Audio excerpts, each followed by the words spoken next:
All right, good evening, everyone. Thank you for joining us for our closed session. Councilmember McAllister, do you have an announcement to make?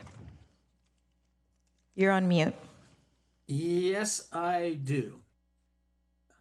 Pursuant to Government Code Section 54953, I am participating in this meeting remotely through both audio and visual technology under the Just Cause provision due to travel while on official business of legislative body.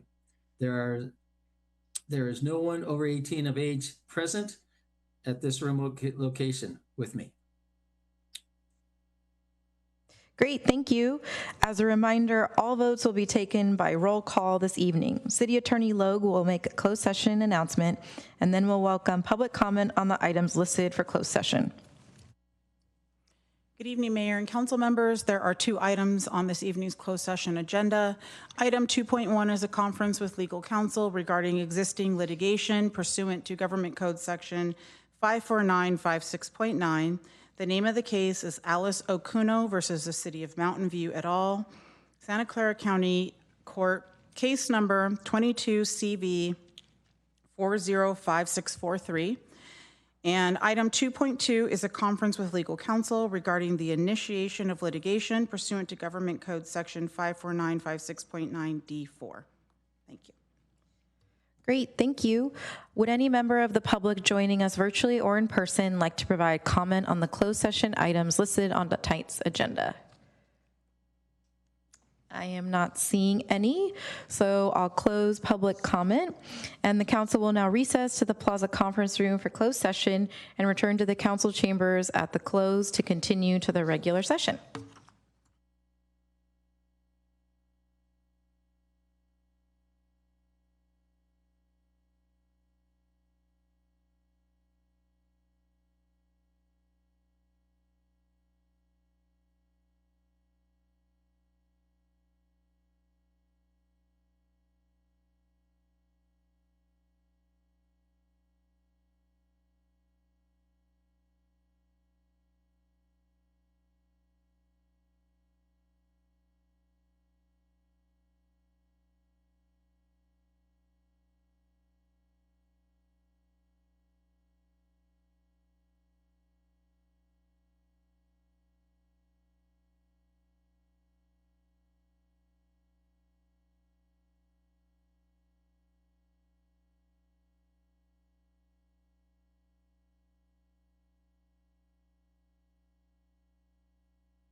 All right, good evening, everyone. Welcome to the special meeting of the Mountain View City Council of November 18th, 2025.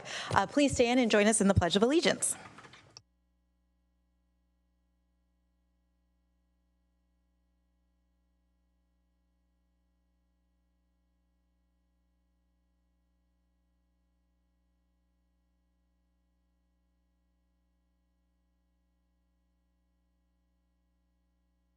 All right, the city clerk will take attendance by roll call.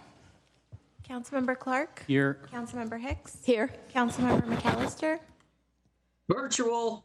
Councilmember Ramirez. Here. Councilmember Showalter. Vice Mayor Ramos. Here. Mayor Kamei. Here. You have a quorum. Great. Move on to item 2, our closed session report. City Attorney Logue, do you have a closed session report? Thank you, Mayor and council members. Yes, I have 2 closed session reports this evening. In closed session this evening, City Council took final action on item 2.1, which was a conference with legal counsel regarding Alice Okuno versus City of Mountain View lawsuit arising from a trip and fall in a city park. The City Council voted to approve settlement of the lawsuit in the amount of $275,000. The vote passed with 7 ayes and 0 noes. In closed session this evening, City Council took final action on item 2.2 on the closed session agenda, which was a conference with legal counsel pursuant to Government Code Section 54956.9 regarding the initiation of litigation. In closed session, council voted with 7 ayes to join the case of Fresno versus Turner as a plaintiff, which is a lawsuit challenging the federal administration's newly imposed terms and conditions on federal grant funding. Great, thank you. So we'll move on to item 3, our presentations. Please note these are presentations only. The City Council will not take any action. Public comment will occur after the presentation items. If you'd like to speak on these items in person, please submit a blue speaker card to the City Clerk now. And our first presentation is item 3.1, which is National Hunger and Homelessness Awareness Week. But before I head down to the lectern, I wanted to take a moment to share some of the ways that the city is working to address food insecurity in our community. We recognize that food insecurity continues to be a serious need for many of our community members. The city has and continues to address food insecurity in a variety of ways, including providing support to community-based organizations and nonprofit agencies who offer free hot meals, food pantries, and grocery distributions to the community, and providing capital funding to add a kitchen at Hope's Corner and offering a senior nutrition program at the city's senior center. Thanks to the community-based organizations and volunteer community providers, food resources are available 7 days a week in Mountain View. The city is currently collecting food donations for CSA's food drive. In addition, through the council's recent adoption of the homelessness response strategy, the city will be implementing a new initiative, a homelessness prevention direct financial assistance program, which will provide flexible financial support for low-income households to cover challenging costs, which can be used for, but is not limited to, covering basic needs such as food. The city is grateful to all the community-based organizations, interagency partners, volunteers, community members who provide access and security in Mountain View. And tonight we're happy to be joined this evening by one such organization.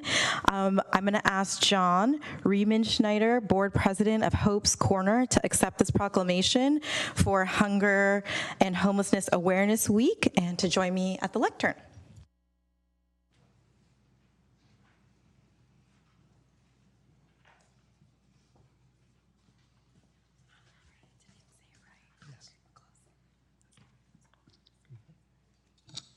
We have to go this way so our backs aren't to you. So whereas for over 25 years, the National Coalition of Homelessness and National Student Campaign Against Hunger and Homelessness have sponsored National Hunger and Homelessness Awareness Week, whereas the purpose of the awareness initiative is to educate the public about the many reasons people are hungry and homeless, including the shortage of affordable housing for very low-income residents, and to encourage support for homeless assistance service providers, as well as community services organizations for students and school service organizations. And whereas the City of Mountain View is committed to supporting the homeless and hungry with emergency shelter sheltering, interim housing, affordable housing, and meals, both directly and through support of agencies and service providers such as Hope's Corner. And whereas the City of Mountain View recognizes that hunger and homelessness continue to be serious needs for many individuals and families in our community, and awareness of these needs is even more important in times of economic stress and uncertain resources. And whereas Hope's Corner engages volunteers and provides essential food resources, furthering the intent of National Hunger and Homelessness Awareness Week. Now, therefore, I, Ellen Kamei, Mayor of the City of Mountain View, along with my colleagues on the City Council, do hereby proclaim the week of November 16th through 22nd, 2025 as National Hunger and Homelessness Awareness Week in the City of Mountain View. I'm going to present this to you. Congratulations. And then would you like to say a few words? Yes, I would. Thank you so much. On behalf of everyone at Hope's Corner, thank you. As a volunteer at Hope's Corner over the past 5 years, I've witnessed firsthand the increased need for food in our community, as our program has grown to serve hot meals and warm showers and laundry services 3 days a week. This year, we're on track to serve more than 60,000 meals to our neighbors facing food insecurity. Hope's Corner is very proud to be a part of the safety net serving Mountain View, and especially during this time when so many are struggling, and we deeply appreciate the strong support of the city. Thank you. Great. Thank you. And I want to shout out Hope's Corner because I know that it's unfortunate, but it's incredible. This year you celebrated serving, I think, over, 250,000 meals to our community, which is wild, but it just shows the need. And so I just want to thank you very much. Can we give that a round of applause, right? How many meals is it, right? Over 350,000 lifetime. Yes, over 350,000. So we're very grateful. So we're just going to take a quick picture with the rest of the council. Okay.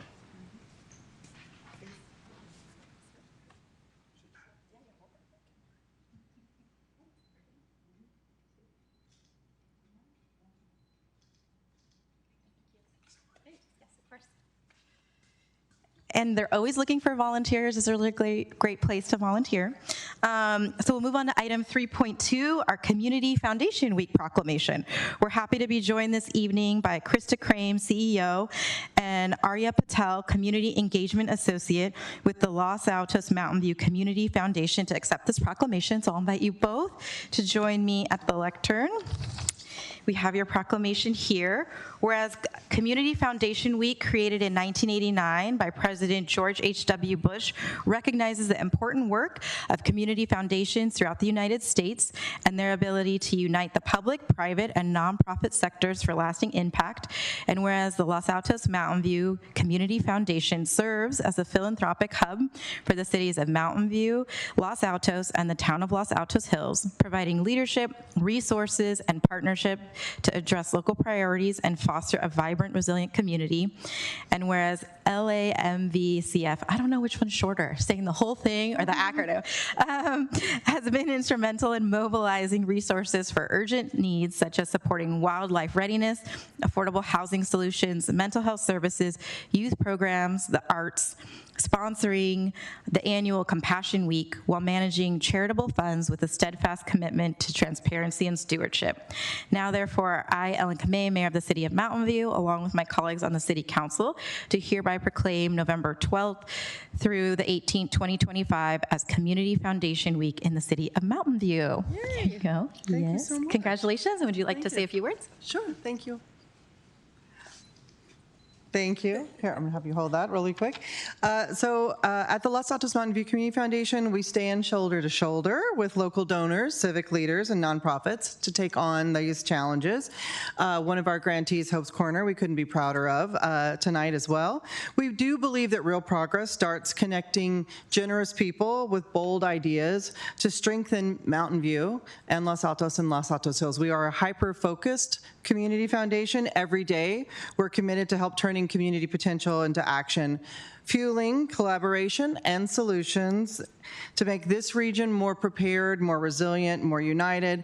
But mostly, we want to make sure that we're committed, and we look to you all as a civic partner, that we harness the power of shared generosity. We've become a force for good, and what we're here to do is to serve our communities, to be a lifeline for everyone who calls this place home.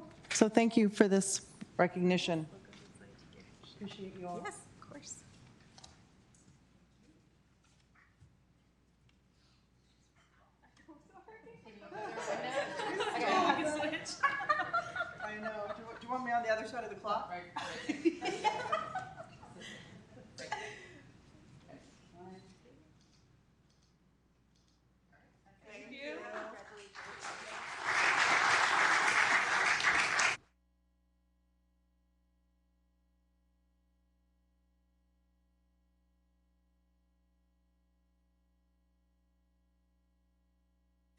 Okay, so congratulations to both, and specifically the foundation, because I think whenever anyone asks me a question about funding, I say, have you talked to the Los Altos Mountain View Community Foundation? So thanks again for being such a resource. Would any council member like to say a few words? All right. Seeing no comments, we'll now take public comment for the presentation items. Would any member of the public joining us virtually or in person like to provide comment on the presentation items that are listed on our agenda? Okay, I am not seeing any, so I will close public comment and thank our organizations once more. We'll move on to item 4, which is our consent calendar. These items will be approved by one motion unless any member of the council wishes to pull an item for individual consideration. If an item is pulled from the consent calendar, it will be considered separately following approval of the balance of the consent calendar. If you'd like to speak on these items or the next item, oral communications on non-agenda items in person, please submit a blue speaker card to the city clerk now. The city clerk will take roll call vote as we have a council member participating remotely this evening. Would any member of the council like to pull an item? Councilmember Hicks. I will not be pulling an item, but as you're probably going to take votes for all of them together, I'm just announcing that I'm going to be recused from item 4.1, which is about a public street and easement at 881 Castro Street, because that site is near my residence. Great, thank you. Anyone else in person before we go virtual? All right, Councilmember McAllister. Yes, I would like to comment on 4.1, 4.3, and I had a question on 4.5. Okay, great. Why don't you go ahead and we'll start with 4.1? Okay, 4.1. I wasn't here at the time, but we are taking a property and 4.1 is talking about vacating it. I would like the council to think next time about leasing property and the greater return that we get in the constant revenue. We're doing that with lots 4 and 8. And then I don't know if this discussion came up when we were doing the 4.1, the property at Castro, but it is a very valuable tool, a financial tool that gives the city reliable money, and we keep our assets. I do not like selling Mountain View assets, but this is one thing going forward that it could bring us multiples of revenue versus selling it. On 4.3, I've always told you time is money. If you look at the report from the time of 24 to today, the value has gone up over 2 million, close to $3 million in that shorter period. So this is a particular time that we really need to be on top of getting this project going forward and making sure that we are considerate of all the options going forward and that we have accurate information. And on 4.5, I had a question about what's happening with the trees that are sitting at Google right now. Are they just going to sit there for years before we figure out what we're going to do with these? Just a moment. Is there a member of staff who can answer Councilmember McAllister's question? Thank you. I can't answer the question, but hi, Brenda Sylvia, Assistant Community Services Director. But I'm so sorry. Do you mind moving the mic, speaking directly in, and then Sure. reintroducing yourself? Thank Hi, you. Brenda Sylvia, Assistant Community Services Director. We have Russell Hansen, Urban Forest Manager, on the line, actually, and he could answer your question. Great. We will look for him.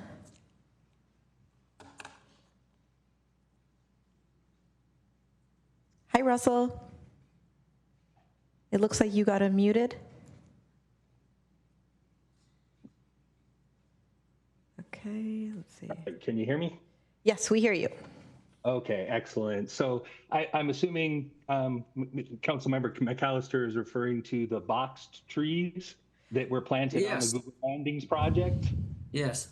Okay, yes. In terms of that, that is correct, because ultimately that project is very complicated in terms of how we are designing the public right-of-way with the future project. that we did not want to actually put those trees into the ground and then come back in a few years, have to take them out or otherwise. And so what we did is we entered into an agreement with Google where they're going to be maintaining them. We're going to do periodic inspections. I know they've already had a couple of them that started to stress out and die. We're working with them to get those replaced, but ultimately, yes, the intention is to leave those at least temporarily until we find a new developer of the project. And so just follow up clarity. So if one dies, they're on the hook to replace it? That is correct, yes. Thank you. Thank you, Mayor. Great, thank you, thank you. All right. I see a motion by Councilmember Showalter. Might that have a second? All right, would any member of the public joining us virtually or in person like to provide comment on these items? If so, please click the raise hand button in Zoom or submit their blue speaker card to the city clerk. I only see virtual, so Bruce England, you have 3 minutes. Thank you, Mayor. I'm not going to need that much time. Bruce England, Wisman Station Drive. Had a conversation with a few people, including Russell Hanson, about tree transplanting and what kind of care needs to be taken, and he provided a very good response to that. My concern is that if you don't transplant trees properly, making sure that the soil is well hydrated and all that, you've heard about this before from others in the community, that they could die when they're put in the new location. I'm not sure if Google's then responsible for a tree that's been transplanted and later dies. So maybe that needs to be built into there. And then just want to take advantage of these being on the consent calendar to voice my ongoing support for the biodiversity and urban forest plan and for the Shoreline Boulevard pathway. Thanks. Great, thank you. All right, seeing no other public comment, we'll take the item back for council action and note that a motion to approve the consent calendar should also include reading the title of the resolutions attached to the consent calendar items 4.1, 4.2, 4.3, and 4.5. Councilmember Showalter. Okay, I move approval of the consent calendar, and that includes item 4.1, adopt a resolution of intention of the City Council of the City of Mountain View to vacate a public street and easement at 881 Castro Street to be read in title only, further reading waived, attachment 1 to the council report, and set a date for a public hearing to consider the vacation for December 9th, 2025. Item 4.2, adopt a resolution of the City Council of the City of Mountain View directing staff to apply for a non-competitive $379,921 grant from Silicon Valley Clean Energy for an electric vehicle charger rebate program for existing multifamily properties, and if awarded, accept and appropriate revenues and expenditures up to $379,921 in grant funds to Project 20-99, the Sustainability Fund, to be read in title only, further reading waived. Item 4.3, adopt a resolution of the City Council of the City of Mountain View authorizing the city manager or designee to execute program supplement agreement number F028 to the administering agency state agreement number 045124 F15 with the California Department of Transportation for Shoreline Boulevard Pathway Improvements, Projects 21-37, to be read in title only, further reading waived. And lastly, item 4.5, adopt a resolution of the City Council of the City of Mountain View amending the fiscal year 2025-26 budget to appropriate $180,000 in the tree mitigation subfund for tree planting expenses, to be read in title only, further reading waived. Great, thank you. And that was seconded by Vice Mayor Ramos. So let's vote. Voice vote. There we go. Councilmember Showalter? Yes. Vice Mayor Ramos? Yes. Councilmember Clark? Aye. Councilmember Hicks? Yes, for everything except 4.1, which I am recused from. Councilmember McAllister? Yes. Councilmember Ramirez? Yes. Mayor Kamei? Yes. Motion carries. Great.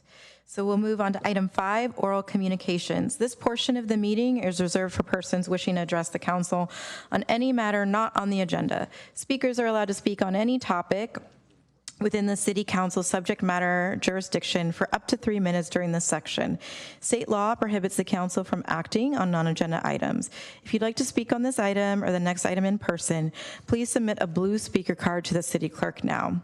Would any member of the public joining us virtually or in person like to provide comment on this item? All right, I am seeing one person in person. David Cuesta, you'll have 3 minutes.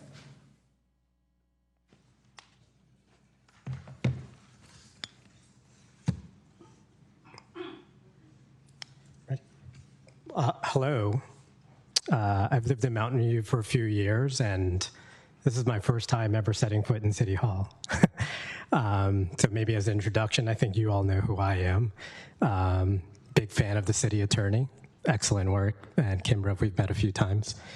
I'm here because of pickleball. And the Cuesta Park residents are very concerned about pickleball. And I'd like to make a declarative statement on it. Next slide. I think the Parks and Rec Department has actually made a brilliant suggestion in proposing pickleball in San Rafael. Now, there's a lot of housing going up there. I've marked it here on this map, and these are all the projects on the city's radar. And I've talked with some of the residents, and they've had some concerns, so I'd love to walk through these. Next slide. One of them is San Rafael will be underserved as density increases. Let's see how the math shakes out. Next slide. Today, there are 845 people that live there. It's that orange part right there. That's where everyone lives. And there's a 2.1 acre park. Next slide. But we know what's going to be built, and we can do a little bit of math. These are the assumptions made by the city, and we're going to add 1,048 residents. So next slide.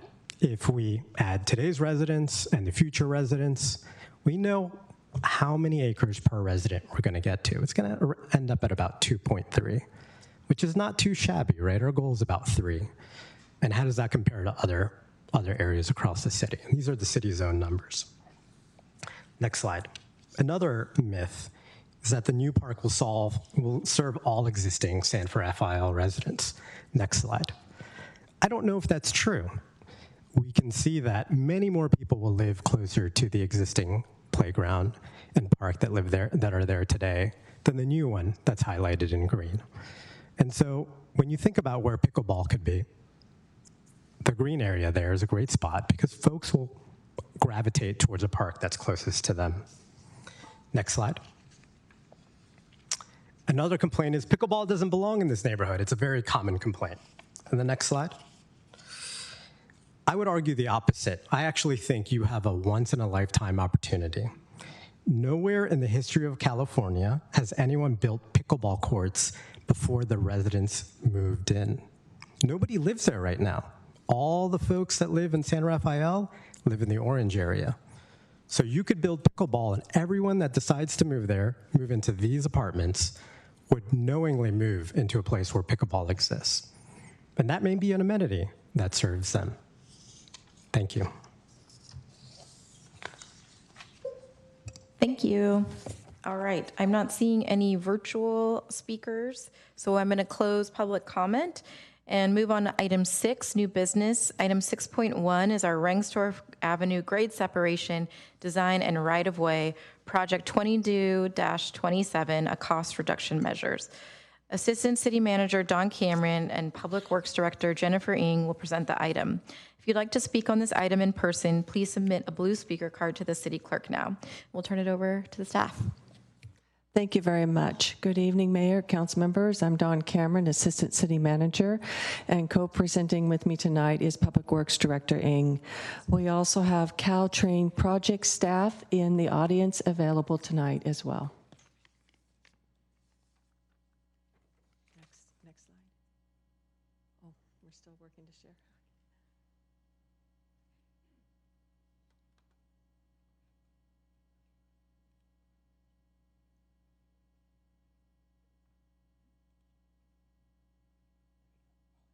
Okay, thank you. Next slide. So tonight, staff is recommending cost reduction measures for the Rengstorff Avenue grade separation project for City Council approval. We will also highlight the city's needs for successful project delivery. The Ringstorff Avenue grade separation project will improve safety and eliminate the crossing delays for pedestrians, bicyclists, and vehicles due to the lengthy gate downtimes. These gate downtimes cause significant backups on Ringstorff, which restricts community access to schools, services, the community center, and Ringstorff Park, just to name a few. The city's actually been planning for this grade separation for over 20 years, which is pretty stunning considering that in 2004, the council adopted a preferred concept, and that is still the concept we're working on today.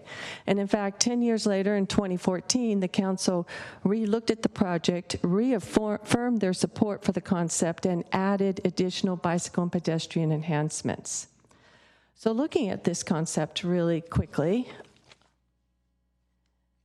it will involve depressing the intersection of Ringstorff Avenue and Central Expressway while maintaining the train tracks at its existing elevation.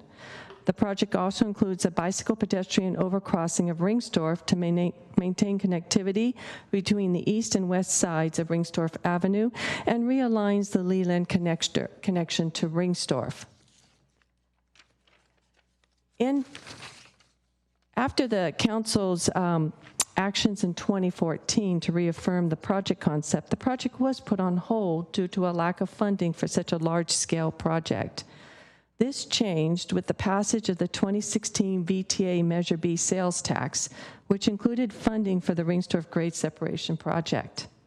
As the city engaged in discussions to begin project design, Caltrain informed the city and VTA that Caltrain must be the lead agency to design and construct the project due to the complexities involved with an operating rail line and the planned electrification of the service.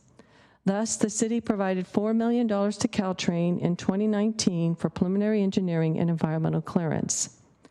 Completion of this first phase was planned for April 2021, but was not completed until October 2022, a delay of 18 months. In August 2023, Caltrain, VTA, and the city entered into an agreement for Caltrain to prepare the final design and for the city to lead right-of-way acquisition. Completion of this phase was to take 2.5 years, but the final design work has now been extended by more than a year. Much of this delay was due to Caltrain project management staffing shortages, as well as long decision-making and contract processes, in addition to an extensive value engineering process. Delays such as these, along with other factors, contributed to significant project cost increases, which will be discussed further by Director Ng. Thank you, Dawn. So we've seen cost estimates steadily increasing on this project. In October of 2022, Caltrain provided a 35% design cost estimate. At that time, it was $185 million for construction and $262 million for the total project. The funding shortfall was $45 million, and the city was working under the understanding at that time that we had funding available sufficient to deliver 2 grade separation projects. In January of 2024, the Caltrain design cost estimate from 2022 needed to be adjusted for the very high jump in bids that all of the cities were experiencing coming out of the pandemic. Costs were therefore adjusted up to $242 million for construction and $325 million for the total project cost. Simultaneously at that time, realizing that there wasn't enough funding for both grade separations, Council made the difficult decision to prioritize this project, Ringstorff. The shortfall in January 2024 was estimated to be $31 million. At that time, the city intended to close the gap by pursuing outside funding opportunities. In mid-2024, Caltrain brought on a CMGC, or a construction manager general contractor. The CMGC would provide constructability reviews during design of the project and provide real construction cost estimates from the contractor's perspective. And so therefore, in October of 2024, Caltrain provided updated construction cost estimates, which substantially increased the estimated construction cost to $312 million and a total project cost of $453 million.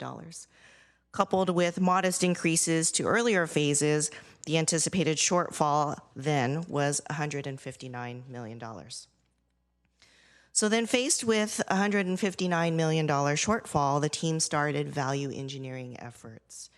$52 million is able to be reduced from the project by looking at our construction methods and sequencing, reducing our construction duration, and taking a critical look at indirect costs, contingencies, and fees. Another $6 million can be reduced to the project through 3 design modifications that I'll run through quickly after this. According to the terms of the VTA, Caltrain, and City Co-op agreement, the City Council's approval is needed for these design modifications. So the net impact is that the shortfall can be reduced by $58 million to a new shortfall total of $99 million. Okay, design modification number 1 is to remove the retaining walls along Central Expressway. These walls were originally in the design because Caltrain wanted to be able to plan for 4 tracks in this area in the future, and since then that need has been eliminated. Removing the retaining walls, which are shown in orange at the top, from this location results in both cost savings and provides green space that is aesthetically more appealing to users of the corridor. The second design modification is elimination of the pathway connecting Crisanto Avenue with Rengsdorf Avenue. It's shown in purple there on the right-hand side. Elimination of the pathway is both cost savings and preserves park space within the Rengsdorf Park. Residents wishing to access Rengsdorf Avenue from Crisanto may do so using the existing pedestrian pathway, which is shown on the right-hand side with the purple line. And the third design modification is to eliminate retaining walls at the gas station property north of Central Expressway. This is both cost savings and practical, as a use for the property has not yet been identified. Once the property is redeveloped, grading and any necessary retaining walls can be installed with that project in the future. So even with all of these value engineering efforts, there's still a substantial shortfall in the funding. The greatest risk to this project is delay. Each year of delay can cost us an anticipated $9 to $14 million in cost increases for every bit of moving the start of construction beyond 2027. So we're exploring numerous ways to close that funding gap, including pursuing grant opportunities, continuing conversations with Caltrain and other regional cities on cost-saving strategies, and potentially raising the funds locally through a revenue measure. To keep this project moving forward, key messages that staff is giving to the Caltrain team is that we need a strong and consistent delivery team with project managers that can deliver mega projects. We need flexibility and out-of-the-box thinking with respect to streamlining processes and decisions, including design, operational impacts, and even project delivery. The city needs to be treated as a partner and not a client, and brought in early for feedback on technical plans and studies. And transparency is needed. Communication from the city can't just go into a black hole. And reliable and timely information is needed to keep this project moving forward. And back to City Manager Dawn. Thank you very much. Regionally, other cities have been experiencing similar challenges with their Caltrain grade separation projects. Last August, city managers from 9 cities, including our own city manager, Kimber McCarthy, and these cities all had planned grade separations, met with Caltrain executive leadership to share the city's concerns about the significant project cost increases, project management, and the lack of Caltrain's progress in delivering these projects, Caltrain's.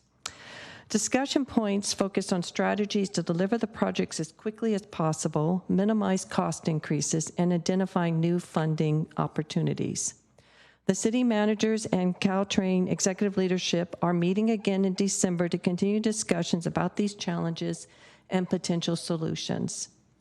There is also discussion among the cities about engaging the Joint Powers Board in developing solutions and ensuring these projects are a priority for Caltrain.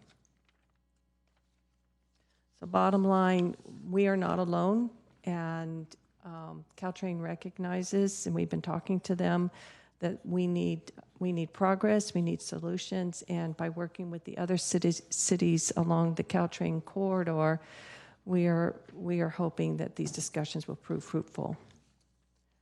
So this brings us to staff recommendation that the City Council approve staff's recommended cost reduction measures for the Ringstorff Avenue grade separation project, which will allow it then to complete 65% design and get us moving forward again into final design. And this concludes our presentation, and we're happy to answer any questions you may have. Thank you.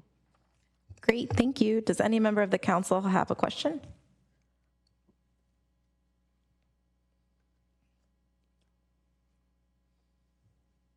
All right, I am not, Councilmember McAllister.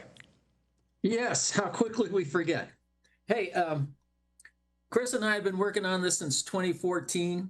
Around 2019, we figured this thing was going to be working out. I think the initial cost was like 150 million, and now it's just gone crazy. So my question is, two questions for you. Getting the right of way is very important in moving this project forward. Do you need any guidance or approval from council to speed up the process of the right-of-way acquisition? Thank you for the question, Councilmember McAllister. At this time, we do not need any particular direction from City Council. The city has already acquired one parcel, and we are in discussion with other property owners about acquiring our property needs from them. The council actually has a policy that allows the city to pursue right-of-way acquisition for approved capital projects and making offers within appraised values and so on without city council approval, because it is an approved capital project. And therefore, we're moving as quickly as possible to get the appraisal maps put together, get the appraisals put together, and engage property owners in the acquisition. Well, thank you. And then here's another question. Maybe for I'll leave it to anybody, but we've been trying to get this project going, and I would like to recommend that the council sends a letter with our request to get this thing moving along. What is the best way to do that? Do we need to put it in a motion? Can we do it in a straw vote to say that says Council of the City of Mountain View really would like to get this done? Because we were looking at, you said 104 trains going now. Just think that there was a question in council questions. This is going to go to 174, and it's going to go to 300. And it's really going to be very disruptive. So how can council, with its political will, write a letter to the powers to be to get this thing and to have them take us seriously? Thank you again for the question. City Council can choose to direct staff to draft a letter for the mayor's signature that presents the city's experiences, concerns, and requests for helping us get this project delivered. It could be included in the motion to direct staff to draft such a letter for the mayor's signature. Okay. Okay, whoever makes the motion, I would like to recommend to add that as an amendment. Thank you. Great, thank you. Councilmember Showalter. Yeah, I'm interested in what we're going to do with the dirt when we dig it out. We have a huge need for material for our sea level rise protection efforts, our marsh restoration, and I wonder if this dirt is going to be used for that, or can be. Thank you for the question. I think the answer is potentially. We haven't yet identified, because it's in the future, exactly where the dirt will go, but there's always a need for dirt brokering, as we call it in the industry, throughout the area, and we do try to keep our dirt local. Okay, that's great. Maybe we can talk about, I don't know if it's included in this, but the need, do we have a city policy about the importance of keeping our dirt local? It's more practicality, right? The less that you have to haul dirt, the more Right. inexpensive it is to move it from place to place. Okay. Great. Any other member have a question? All right. We'll bring it to public comment. Would any member of the public on the line like to provide comment on this item in person or virtually? All right. We'll display, I only see virtual. So we'll display a timer on the screen. Each speaker will have 3 minutes. Hello, Bruce. Thanks, Mayor. Bruce England again, Wisman Station Drive. I'll be very brief. There's one particular location in this setup that concerns me that it'd be nice if it could be resolved sooner rather than later. So if you decide to break the project up in any way, the intersection of Crisanto and Ringsdorf right now is really pretty horrible. There's a bottleneck there between Central, Ringsdorf, Crisanto, the train tracks, traffic coming up Ringsdorf versus traffic trying to come in from Crisanto. I actually bike through there. So when I have to go right onto Ringsdorf on my bike, I have to sort of thread my bike in between the curb and the cars because they tend to either be right in the middle of the lane there or over to the right. They aren't thinking about a bicyclist coming past them like that. Very narrow, very bottlenecked. If there's a way to fix that part separately, that would be great from my perspective. Thank you. Great, thank you. All right, that concludes public comment. So we'll bring the item back for council deliberation and action. The city clerk will take a roll call vote as we have a council member participating remotely this evening. So we have a motion by Council Member Clark, and he has some comments. Hoping we get a second. Second. Okay, great. We will add you as the seconder. Councilmember Clark. Yeah, I just want to say I appreciate all the work that's gone into this over the years, and it's always hard to figure out ways to cut costs. So I agree with the cost-cutting recommendations that have been made here, and so my motion is to both move this. My motion is to approve the staff recommendation and to authorize the authorize staff and the city manager to draft any letters to any stakeholders that might be helpful to move this project along, especially to Caltrain and any state legislators or other key stakeholders for the mayor to review and sign as she sees fit. Great. Vice Mayor Ramos. Thank you, Mayor. I plan on supporting the motion. I was planning on seconding, but I wanted to give it to Councilmember McAllister because I know he cares so much about this. I also support. I also support originally Councilmember McAllister's suggestion, and it looks like it was expanded by Councilmember Clark's to empower the staff to write a letter that will eventually be signed by Madam Mayor to see if we could just get a little bit more political will to support getting this through all the other boards, commissions, regions to get it done. I was following on Reddit the thread on this item, and some people are upset with how much money is cost. Unfortunately, that is the cost of infrastructure these days. But it is something that really does need to get done. So I'm happy to move this forward and support the motion. Thank you. Great, thank you. Councilmember Hicks.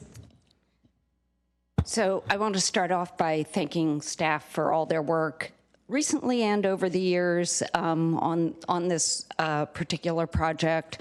I'm on the Council Transportation Committee, and I was very impressed with the cost-cutting measures that were presented there. I won't go over them in detail because I did at that time on the committee, but I particularly like the concrete wall, the retaining wall that was taken down and green space. It seems like the cost-cutting measures actually have made this project better, so that I like, and I will be supporting the motion and the letter. I also, though, want to at this time raise my concern about these mega projects, although I think in this area we really do need grade separation. I've got to say, I think that grade separation projects are a lot. I mean, this one started how many years ago? More than 10 years ago, when we were more focused on level of service of single occupancy vehicles. And I feel like the very large amount of money, what is it, $325 million, I'm not sure when you look at the costs and benefits that there's something that we want to repeat in other places in the city. They make big holes in the ground. They make the area less friendly for bikers and pedestrians and humans who are around. And I think like this project may be a part of a revenue measure. I'm not sure we're going to want to ask the public to pay for more of these. I would do that with careful consideration. So I'm taking this time to make that statement. But I will be supporting this one. Councilmember Showalter. I'm just very, very supportive of this. And I do, as everyone else has said, really appreciate the work that has gone in it. And I know that you're not done yet. There's a lot of work yet to be done. And we really want to encourage you to continue with that because it's so important for our community. And in addition to the helping with traffic, I mean, it will help immensely with traffic. It'll help with traffic. It'll help with biking. But I also think we should remember that this is also an environmental justice issue because we're going to provide a much easier and safer environment for a part of our community that's very dense. And they really, it's important that we make sure that everybody gets good service and good city services like this. So I just wanted to bring up the EJ considerations here. And also, whenever we can, let's use that dirt beneficially. I love that. All right. So before we vote, I just want to echo the thanks to staff. I know this has come to CTC actually multiple times, our Council Transportation Committee multiple times. I will say I'm happy to sign the letter. I think that it's something that's so wonderful that the city is willing and ready to move forward with a project like this. I don't think every jurisdiction. I think this is a #1 project, and Burlingame has a #2 project. And so I think the more that we can do this, the more we can be examples for our region of how this is possible. So thank you to our incredible staff. So let's vote by voice vote. Councilmember Clark? Aye. Councilmember McAllister? Absolutely. Councilmember Hicks? Yes. Councilmember Ramirez? Yes. Councilmember Showalter? Yes. Vice Mayor Ramos? Yes. Mayor Kamei? Yes. Motion carries unanimously. Great. Thank you to staff. We'll move on to our public hearings. Item 7.1 is our mixed-use project at 749 West El Camino Real. Would any council members like to make any disclosures? Councilmember Hicks. I met with the applicant and I have been to the site. Okay, Councilmember Ramirez. Thank you, Mayor. I had a phone call with the applicant. Great. Vice Mayor Ramos. Thank you, Mayor. I had a Zoom call with the well, actually, I think it was Microsoft Teams. But yeah, I had a Teams call with the applicant. Okay, great. Councilmember Showalter. I had a Zoom call with the applicant, and I visited the site numerous times. Great. Thanks, Councilmember Clark. Same. All right, Councilmember McAllister. Ditto. All right, then I can say what? Ditto, ditto, ditto. All right, I think that handles our disclosures, and we'll move on to the staff presentation. Assistant Community Development Director Amber Blazinski and Consulting Senior Planner Margaret Neto will present the item. If you'd like to speak on this item in person, please submit a blue speaker card to the city clerk now. And we'll begin with the staff presentation. Mayor. Oh, yes. I think we just need a couple-minute recess for staff to load a presentation that had to be recently updated. All right. We will take a 5-minute recess and we will reconvene at 7:45 p.m.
All right, everyone, thank you for your patience. We're going to reconvene and we'll start with the staff presentation.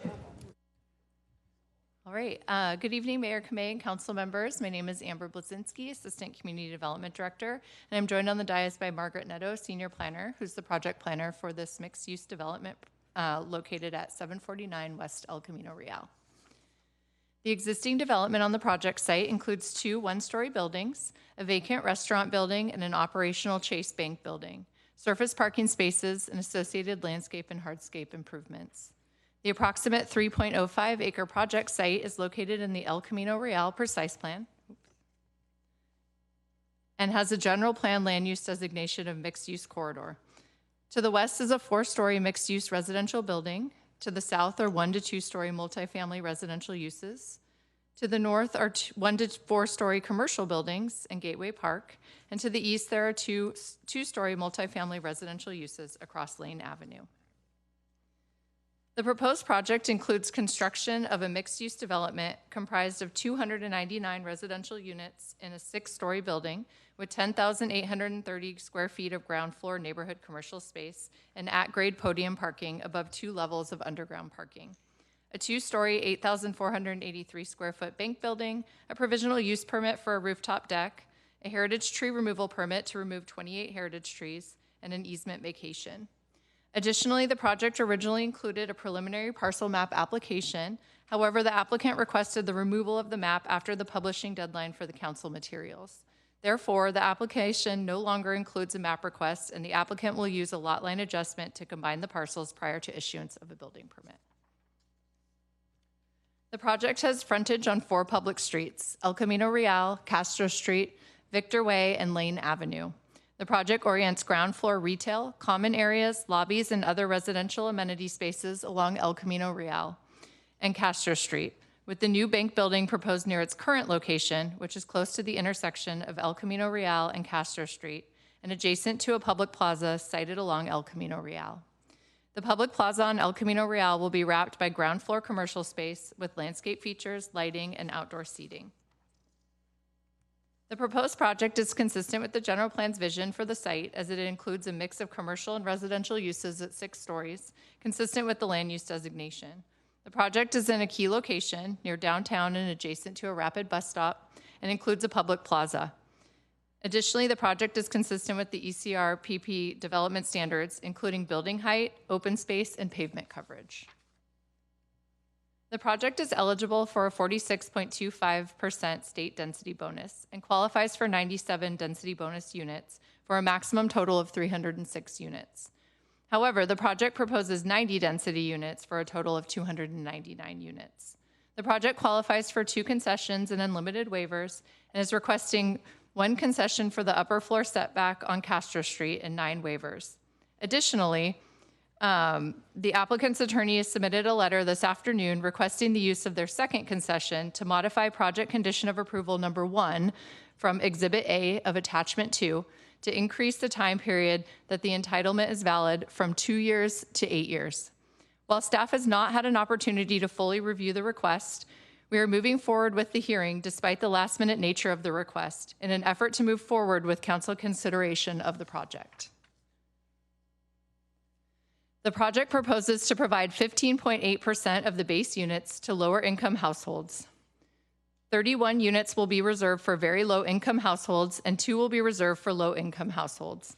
By offering the majority of BMR units at 50% AMI, the applicant is delivering housing at a deeper affordability level than required under the city's BMR ordinance, thereby complying with the requirement. The units are reasonably dispersed through the project, which meets the city's BMR ordinance. The proposed modern design of the building includes a circular form for the new bank building, with the residential portion of the building stepping back from the bank area towards the other project street frontages. Most of the residential units within the mixed-use building are located on the 2nd through 6th floors, with the ground floor level containing 5 residential units on the southwest side of the building along Victor Way. The precise plan calls for design sensitivity for height and setback transitions to surrounding buildings and lower intensity neighborhoods along the El Camino corridor. The building frontages on Lane Avenue and Victor Way have been designed with a residential scale and building height stepped down towards the existing adjacent residential neighborhood. The project proposes about 60,000 square feet, about 45% of open space, which exceeds the minimum precise plan requirement. The open space area includes a combination of both publicly accessible and private common open spaces in multiple locations, including the plaza on El Camino Real, which contains landscaping and seating, passive landscape areas around the perimeter of the project site and along residential buildings at street level, 3 courtyards for residents on the second level of the building, and a rooftop deck that will include outdoor amenities such as lounge furniture, landscaping, a pool and spa, and raised planter beds. The project site currently contains 90 trees, including 18 street trees, 35 heritage trees, and 55 non-heritage trees. The project proposes to remove a total of 81 trees, including 28 heritage trees and 53 non-heritage trees, and preserve 2 non-heritage trees and 7 heritage trees. The applicant will provide 123 replacement trees. The applicant collaborated with the Planning Division, Public Works Department, and Urban Forestry Division to closely evaluate the health of existing trees and identify opportunities to preserve additional trees, including preservation through transplantation. Given the comprehensive redevelopment proposed on the site, there were limited locations where existing trees did not directly conflict with required public street improvements and or proposed building footprints. Therefore, focus was placed on studying the limited remaining areas where existing trees could feasibly be retained in place, particularly the 9 trees lining the southern border adjacent to the multifamily residential on Victor Way. The project will plant approximately 123 replacement trees, which exceeds the replacement requirement in areas surrounding the building and within the courtyards on site. The project will also install new landscaping, including shrubs and ground cover around the perimeter of the site, within the public plaza, in the second floor courtyards, and on the roof of the mixed-use building. Within the plaza, large trees will be planted ranging from 48 to 84-inch box.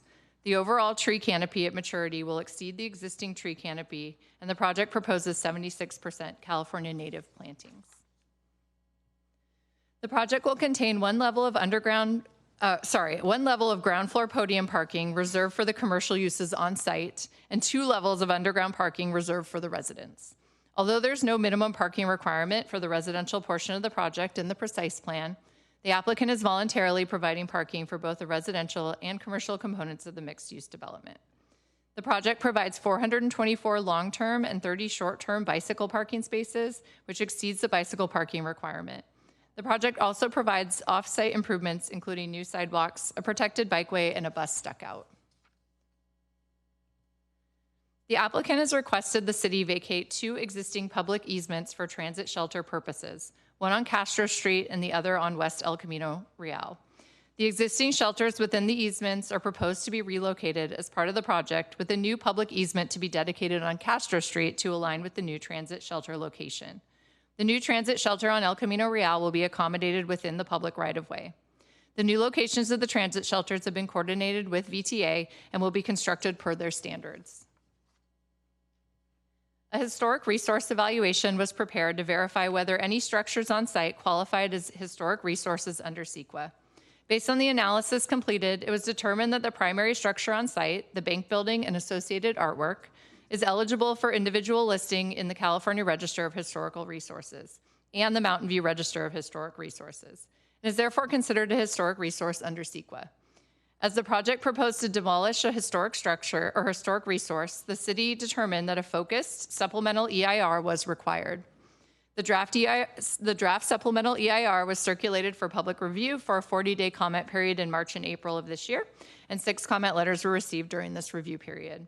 Responses to these comments have been provided in the final SEIR, which was made available to the public on August 19th, 2025. As identified in the draft SEIR, the project will demolish the existing bank building and associated plaza on site to allow for the construction of the new mixed-use building and public plaza. Prior to demolition, the project will salvage the individual art pieces associated with the bank building and preserve them for reinstallation in the new development. The demolition of the bank building results in the loss of historic integrity for the site, as the building, artwork, and plaza all contribute to the historical significance of the property. Because the primary structure on site will no longer be eligible for listing in the California Register of Historical Resources due to the proposed demolition, the impact to the historic resource will be considered significant and unavoidable. This slide contains renderings of the relocation of the mosaic mural and the stained glass window as they will be reinstalled in the new development. And this slide contains renderings of the relocation of the bronze seagull sculpture and canvas mural as they will be reinstalled in the new development. The significant and unavoidable impact will require the adoption of a statement of overriding considerations by the City Council. A statement of overriding considerations demonstrates that the benefits of a project outweigh the impact.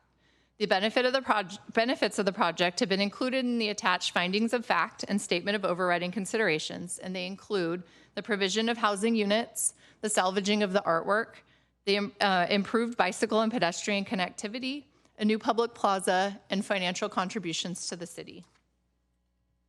The applicant held at least 10 community outreach meetings and attended 2 DRC meetings. Several iterations of the project have been reviewed by staff, which incorporate modifications that came from community outreach efforts by the applicant. The project was presented to the EPC on October 15, 2025, where commissioners voted 6-0, with 1 commissioner recused, to recommend that the council adopt the staff recommendation to certify the final EIR and conditionally approve the proposed project and map. After the EPC hearing, the applicant requested several modifications to the project conditions of approval, which were reflected in strike-through and underlined in Attachment 2 and incorporated into the published staff recommendation. Additionally, after the publishing deadline for the council report and materials, the applicant requested the removal of the vesting preliminary parcel map and proposes to instead use a lot line adjustment to merge the project site. These modifications impact Attachments 2, 3, and 4, which I will describe in greater detail on the next few slides. Attachment 3 will be removed completely from the staff recommendation, as it is the map resolution and associated conditions of approval. First, the project resolution. Whereas statement language has been modified. The changes include removing the mention of the parcel map and the language associated with the park in lieu fee that is no longer a project requirement with the removal of the map. These modifications, as shown in this slide, are also provided in the hard copies that were placed on the dais and in the room for the public, which remove the third whereas statement on page 1 and all whereas statements on page 2. Continuing on page 3 of the project resolution, the first few lines of whereas statement that begins on page 2 is deleted, along with the last whereas statement on page 3 regarding the map. The next mentions of condition of approval modifications on the next few slides occur in Exhibit A of Attachment 2, the version that is with you on the dais. First, on page 20, condition of approval number 171 on subdivisions has been deleted and replaced with the lot line conflict language requiring the future lot line adjustment.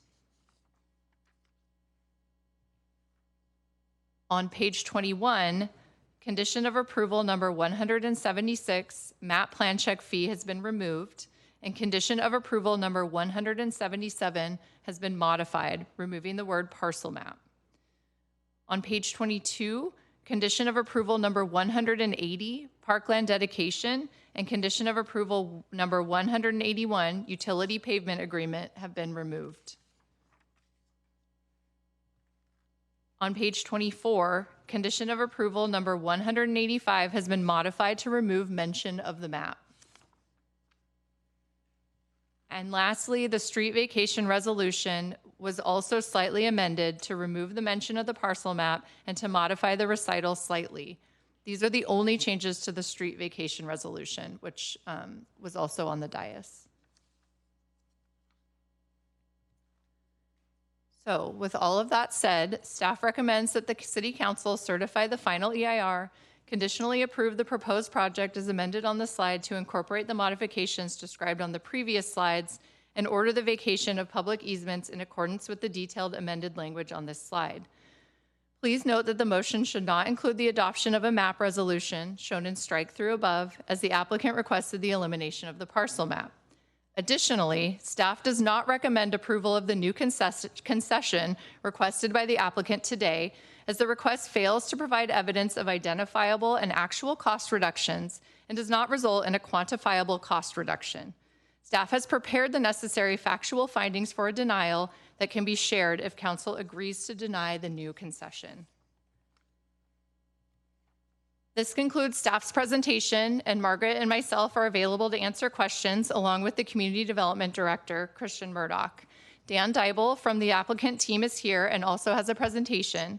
Additionally, staff has our environmental consultants from David J. Powers and Paige and Turnbull in attendance to assist with technical questions. Thank you. Great, thank you. So we'll set the 7-minute timer and we'll have the presentation from the applicant. Great. Hello, Mayor Kamei and Vice Mayor. I think just 1 minute. Yeah.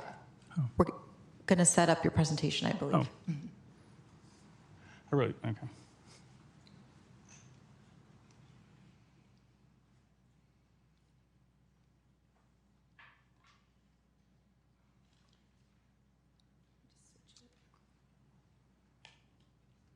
All right. Okay. Hello, Mayor Kamei and Vice Mayor Ramos and council members. I'm Dan Dybel with Greystar here tonight on behalf of MetLife, the property owner. We're very happy to be here after 5 years of planning and community involvement in the design and features of the project. I'm joined tonight by members of our development team from Greystar, the design team, and Tamsin Plume from Holland & Knight, who submitted the communication supporting the application that was recently disclosed or discussed here. And the entire team is available for any questions and follow-up.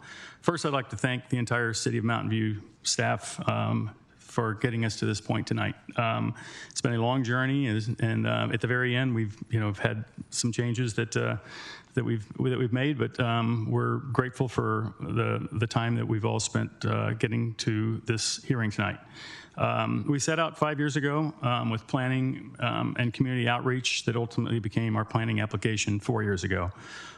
We greatly appreciate the community involvement that went into the art preservation efforts, as well as the bike and pedestrian safety measures. We consulted a broad group of organizations and interested parties throughout the planning process, and many of them will be here tonight, I believe, to support the project. There's two themes I'd like to emphasize tonight, and that is community input, which encompasses listening and then taking action. We feel we've done that throughout the process. And the second being voluntarily. We've voluntarily done what is right on really every step along the way. The art preservation piece was part of our initial application. And let me stop for a moment and say that we support the staff report and the presentation and are grateful for it. But we just have two items that we'd like council to deliberate and support. The first is credit for public benefits. We voluntarily included in the project the preservation of the art. And in addition to that,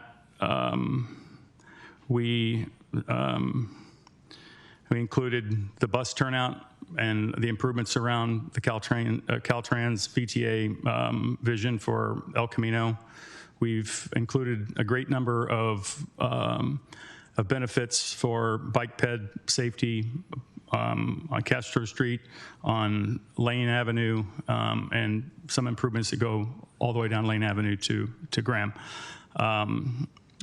So we've provided a list of items that, and if we could go to slide 2, please. Well, I can't quite read that.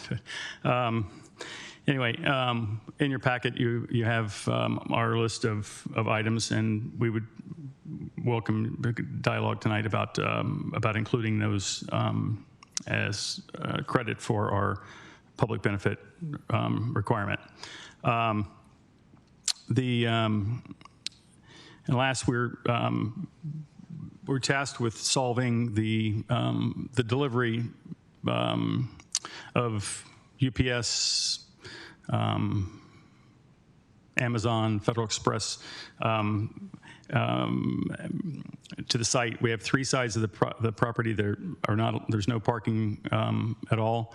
There's only one zone along Victor Way that we would like the city council to support us in making that a permanent loading zone. And so we'd like for you to consider that tonight. And so other than that, we seek your support, here to answer any questions, and we look forward to the dialogue. And can I ask? Council for a second. Yeah. Could you ask about the concession for the extension? Yeah, and we would like to have dialogue around the concession. We have a concession available to us. We'd like for it to be used for the expiration item. We've been working with staff for a long time on this topic. It's not like we just dropped it in today. We've had a number of iterations on wanting to change the expiration timeline, and that's been rejected on face value each time we've brought it up. So we support everything in the staff report except the expiration topic and the public benefit topic. So we're anxious to talk with you about that tonight. Okay, thank you. We'll move on to council questions unless staff wanted to provide any further clarity or has any other comments on anything. All right, so we'll move to council questions. Vice Mayor Ramos. My question, sorry, my question is to staff about the request for a permanent loading zone on is it Victor Way? Is that something like that's just not allowed? Like, is that something we can just approve now? Is that, I don't see anything wrong with a loading zone rather than permanent parking. So I don't know if that was like a thing that staff, that was the reason why staff didn't want that, or? I'll go ahead and see if my colleague from Public Works, Quinn, may want to take that, or Ed. Thank you.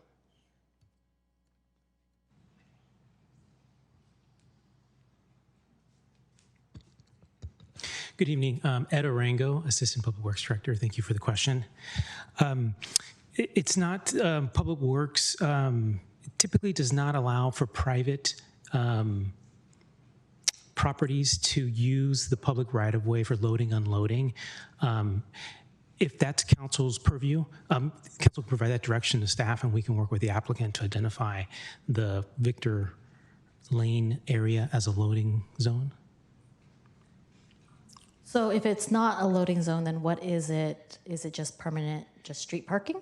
Today, it serves as on-street parking availability just for the neighborhood. Oh, okay. All right. Thank you. Thank you. Councilmember Hicks.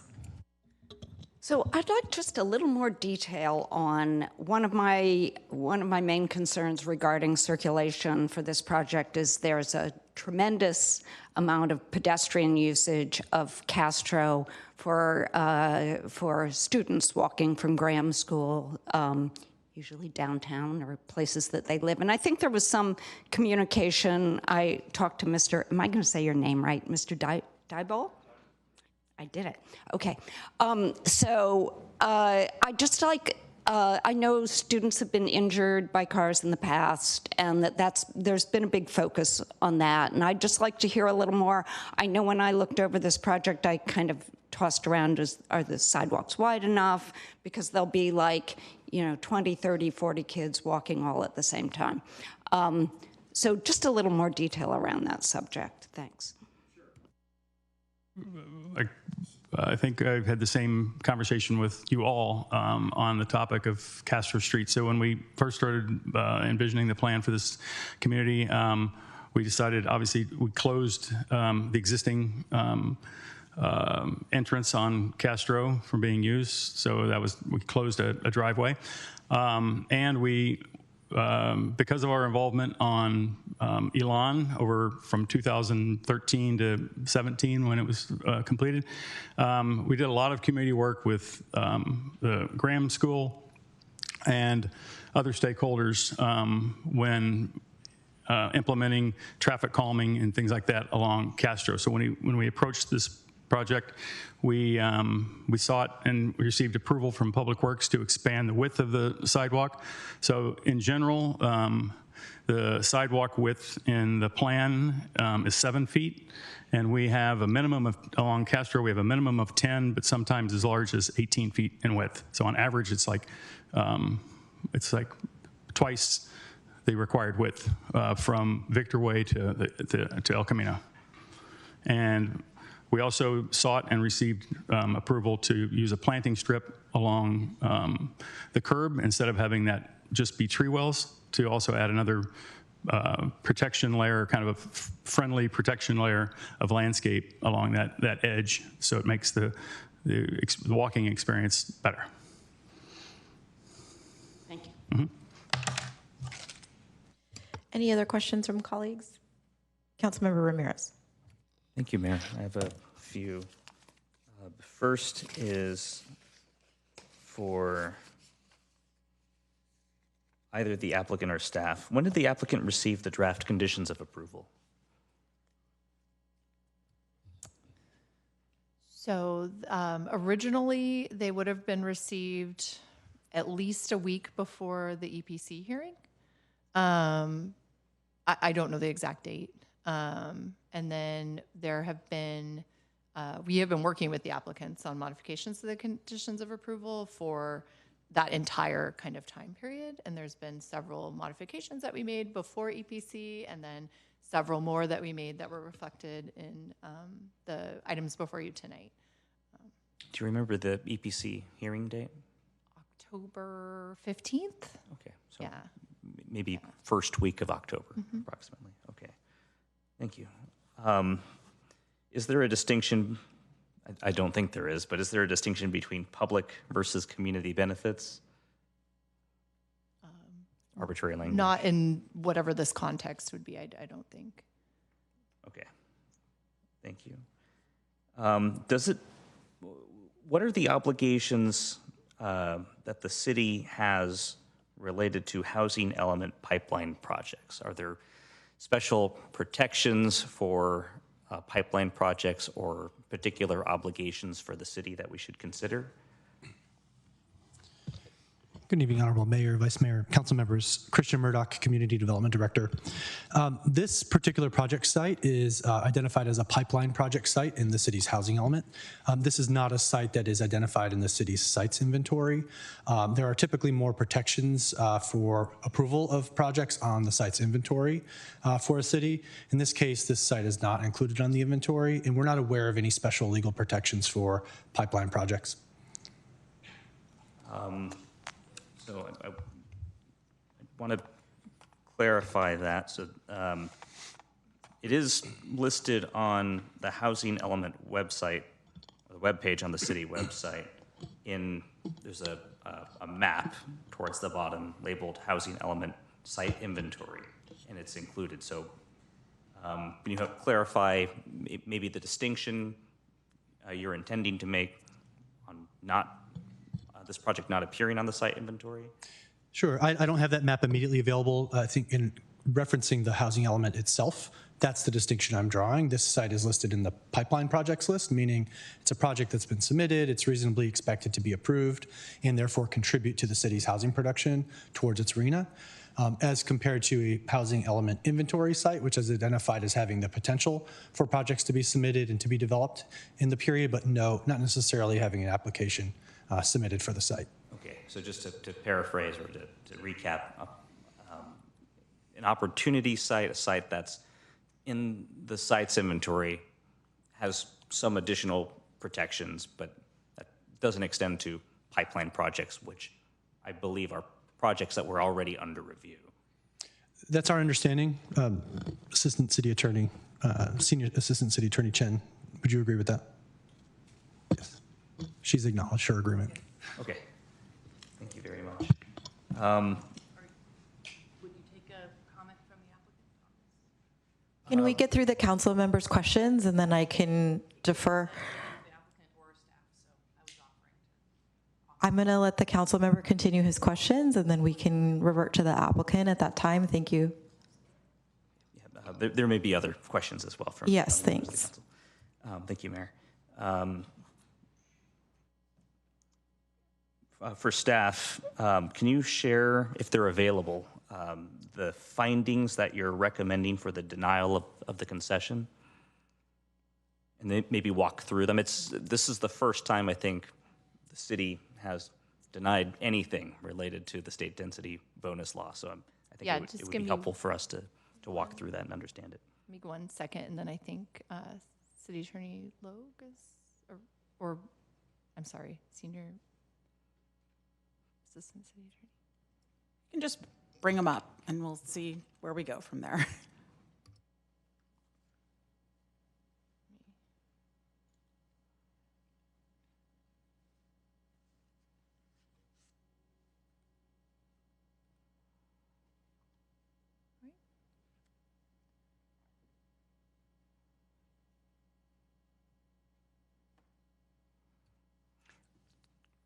So I think maybe having staff walk us through, because the first sentence is concerning, since I had thought that the city actually had borne the burden under state law. So if maybe staff could help us understand these findings, that would be helpful.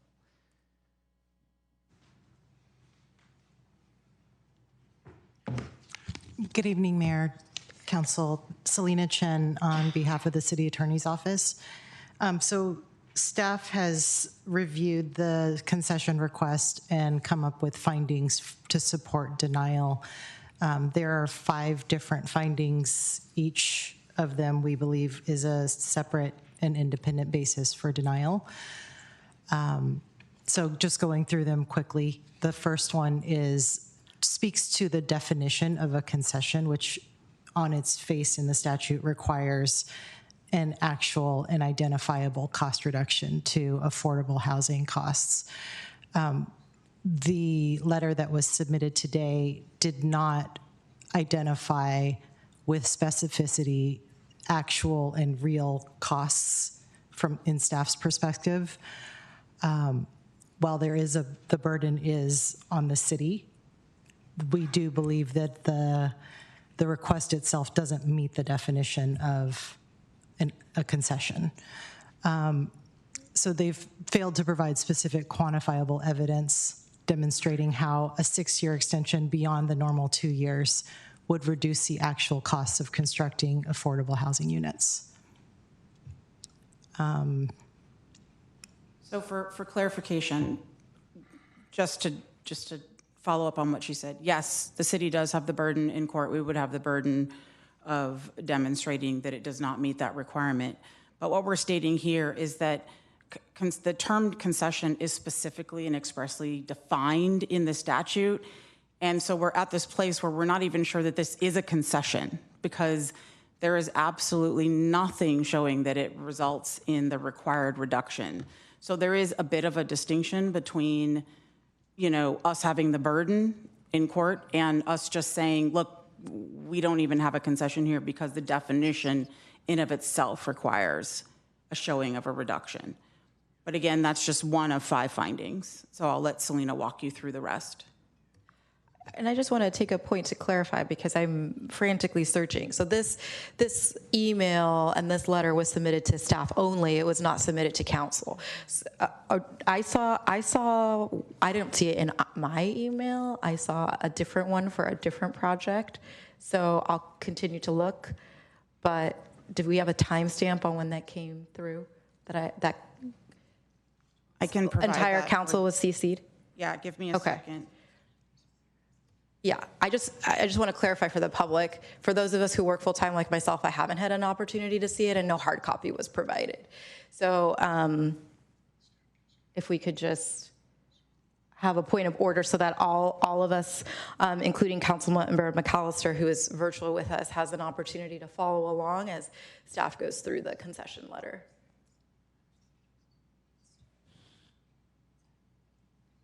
So it appears it came in. Great, thank you. It came into city.council, but I will admit that looks like at 11:56 a.m. But I will also admit that it was on, my name was individually on there, and it didn't hit my individual email I only saw it in city.council, so there was definitely an issue with the email. Okay. Okay, thank you. Yeah. Okay, thank you. All right. Thank you. Would you like me to continue? Oh, I think Yep, she's walking through the. Yes, each I'm of the pulling it items, up. right? Yes. Okay. I have it up now. Thanks. Okay, thanks. The second finding that staff is making is that the requested time extension is inherently speculative and it does not result in a quantifiable cost reduction.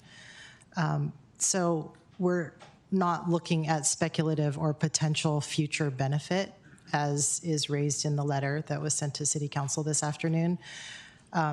There are concessions that do result in direct impacts to project expenditures.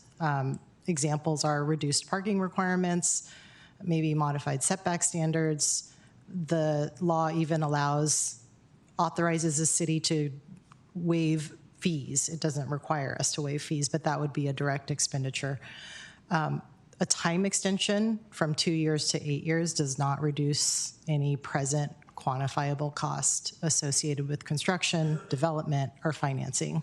So from staff's perspective, the cost to construct the affordable units is not reduced by this request. Only the time frame within which the applicant must secure financing and commence construction is altered. So it's speculative. It doesn't really constitute identifiable and actual cost reductions to affordable housing costs. Next slide, please. So the third finding is that the denial is supported by substantial evidence in the record. There is going to be a prolonged delay that could objectively increase project costs through carrying costs, land banking, interest accrual, and exposure. So if we were to extend the time by which this entitlement, the term of the entitlement, it could actually result in cost increases from staff's perspective, and it could negatively impact project feasibility. The fourth point is that the requested concession is inconsistent with the legislative intent of density bonus law. It poses a detriment to timely delivery of affordable housing units by creating this lengthy extension that actually counters the production of affordable housing for years. It introduces uncertainty for the community. It creates potential for land banking and warehousing, and we feel that granting the concession would undermine the city's ability to ensure the timely construction of affordable housing that has been identified as a priority and a need for this community. The final point is that the requested concession is duplicative of existing city policy. The city code already authorizes a 2-year extension. So every entitlement is authorized an initial 2-year term, and then based on certain very minimal findings that the project has proceeded as required, they can come back in to request an extension for up to 2 years for a maximum of 4 years for every project approval. So it's already baked into the code. There is an option for the initial term to be extended. So for those reasons, staff's position is that there are numerous separate and independent bases to deny the concession, and staff does not feel that a concession to extend the term by the amount requested to 8 years results in identifiable and actual cost reductions. Thank you very much for walking through each of those findings. I have 2 additional questions, and then I'll yield to the rest of the council. Related to additional time, I appreciate staff responding to the council question about how the phasing plan impacts the entitlement period, but it may be helpful to walk through that, if you wouldn't mind, one more time. I want to make sure I understand how we think about the time frame for, or the period of time that the applicant has to construct the project, given the phasing proposed, and if that in any way that may provide some relief for the applicant as they're thinking about time frame? Thank you for the question. Good evening again. Christian Murdoch, Community Development Director. We often focus on the initial 2-year period of approval that's in the city code, and then also the 2-year extension opportunity. There is language in our existing city code provisions about phased projects. And so the key threshold issue is that an applicant obtains a building permit and begins significant construction activity within either the 2-year or 2 + 2 year for a total of 4-year initial approval term.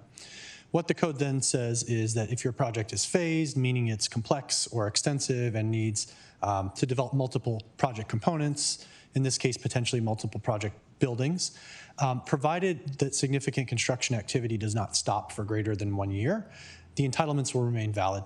In the event that a complex project of that sort halts construction for a period of greater than 1 year, then potentially the entitlements can expire and the project can no longer proceed with further construction at that point.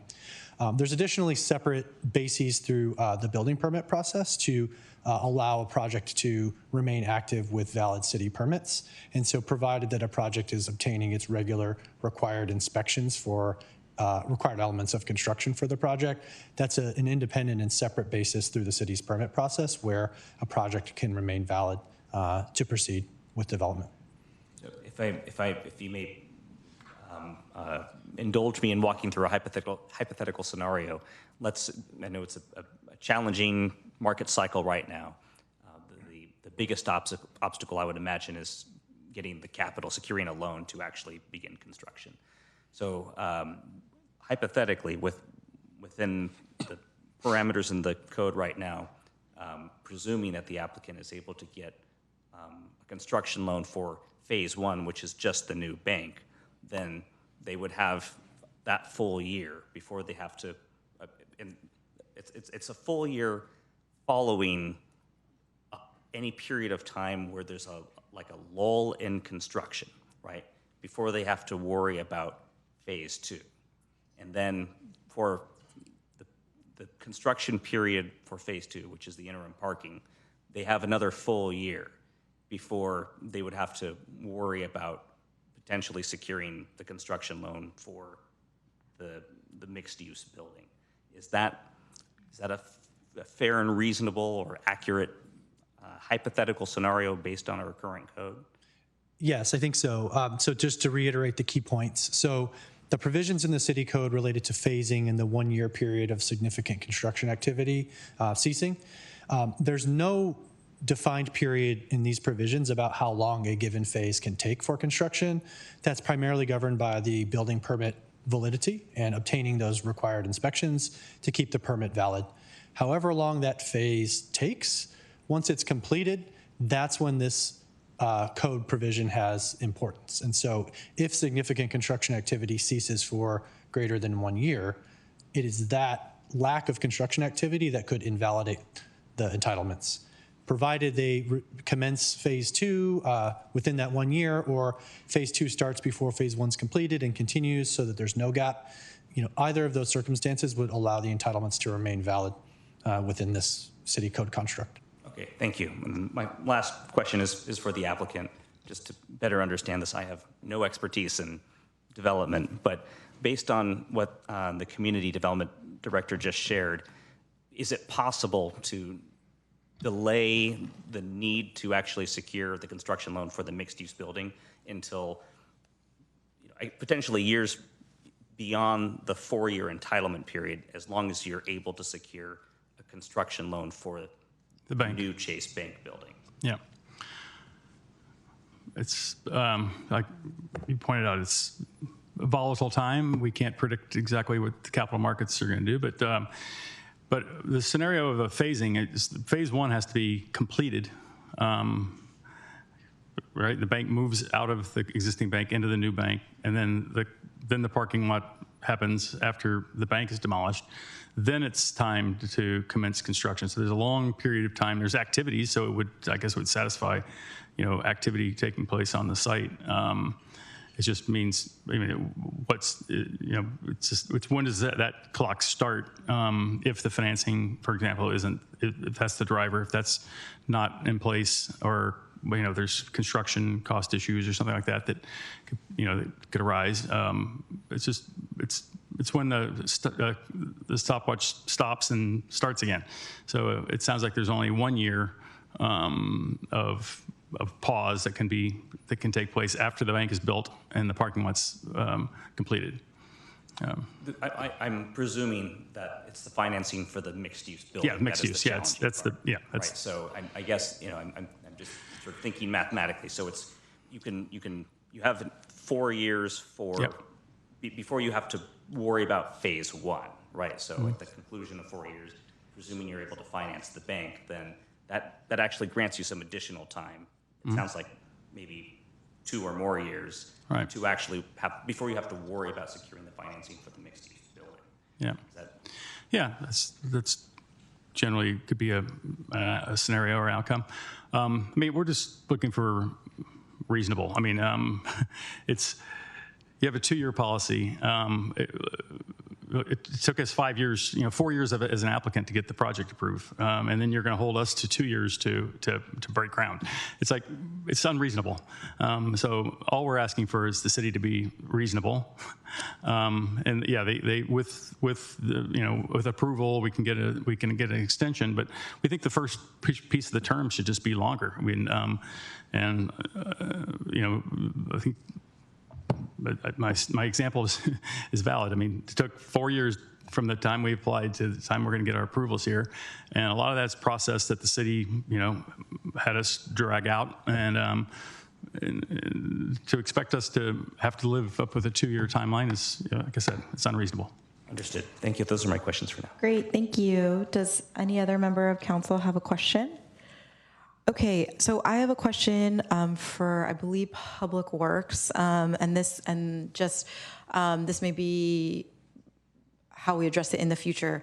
So as we're seeing, the development is asking for the provision for the TNC and delivery vehicles. I think as we're seeing large-scale developments, how might we be addressing that holistically? I think we have designated spots for them to be in a private development, yet we always see people double parking anyways and in the right of way, which is very dangerous, particularly for this neighborhood. So is this something that council would need to direct as like a work plan item? Is this something we may be able to evaluate as this project comes forward? I'm just kind of curious because it's taking a public street is obviously taking away a public good. However, there's the reality of people's true behaviors, which is that they typically want to park or double park where they're not supposed to, even though we have designated areas. So I don't know if that's for Public Works in terms of a right-of-way issue or what, but I'm looking for an answer for that question on how we may be able to address this, both in this development and in the future.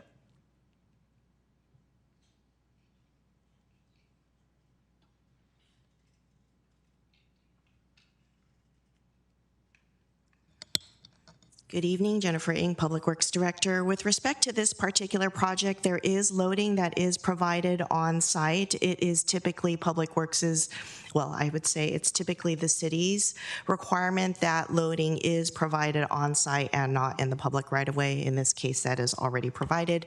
The first floor does have loading area. It is also open parking for guests and the retail. So that whole first floor is available for that use.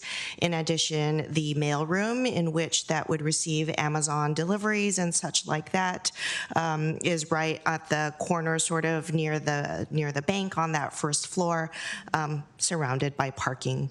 Staff did confirm that the heights of the first floor roof of the parking garage are sufficient enough to accommodate a truck that would be providing deliveries. With respect to how we answer those kinds of questions in the past, it would be a significant effort to look forward. I would say that as every agency is sort of looking at urbanizing more into the future, this is definitely something that needs to that other jurisdictions are looking at as well, is to really, how do we deal with the new-ish influx of, Lyft and Waymo and DoorDash, Amazon Prime, all of these convenient delivery services that require loading space with very limited area to provide it. Okay. So it sounds like that topic would be a further discussion, but it sounds that staff, the city, was able to find that there's ample opportunity within the project site to address some of those needs. Is that? There is, we believe, sufficient availability on site. The applicant is asking for additional. Okay, great. Thank you. All right, I'm not seeing any other council questions, so I'm going to open it up for public comment. If you would like to provide public comment in person, please submit a blue speaker card. If you'd like to submit public comment virtually, please click the raise hand button in Zoom or submit press *9 to unmute. We'll take in-person speakers first. Each speaker will have 3 minutes. We'll start with Eli Robles, then Alejandro Martinez, David Cuesta, and Pamela Baird. If you don't mind queuing up as you're doing, that would be great. That's what I have in person, and then we'll go to virtual. All right, Eli. Oh, and Alex.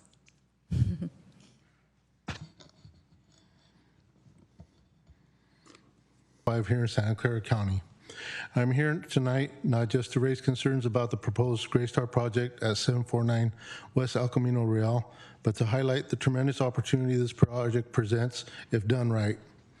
On the surface, this development promises progress, new housing, retail, and a modern gateway to downtown. But real progress isn't just measured in square footage or building height.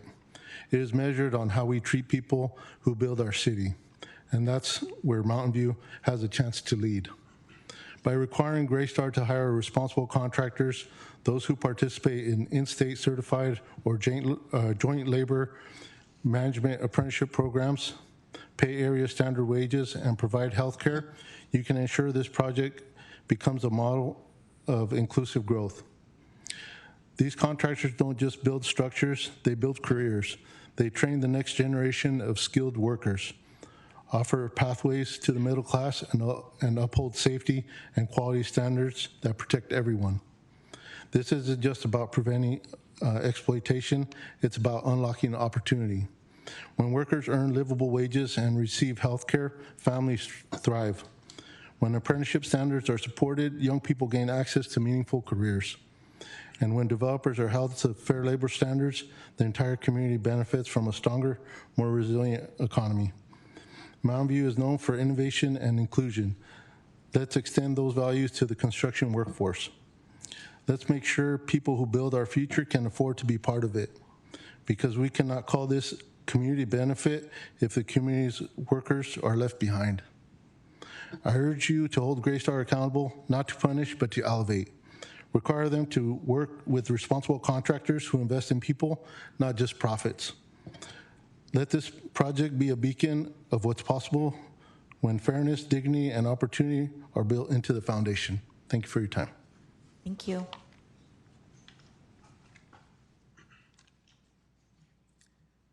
Good evening, City Council and Mayor. As mentioned, my name is Alejandro Martinez. I've been a member of La Yuna Labor's Local 270 for the past 10 years. I'm here in support of the 749 West El Camino project. I want to talk a little bit about myself.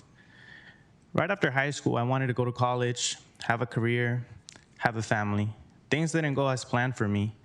I ended up finding myself struggling making ends meet.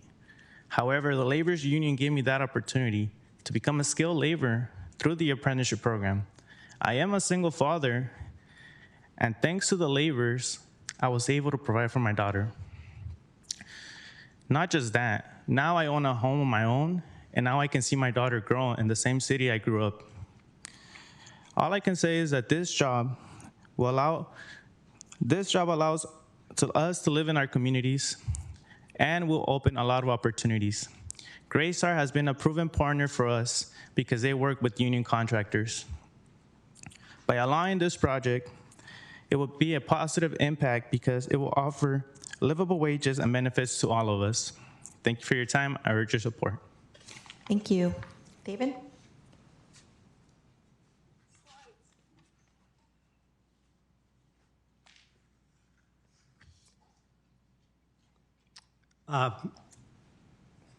When Greystar presented this project yes, please, thank you.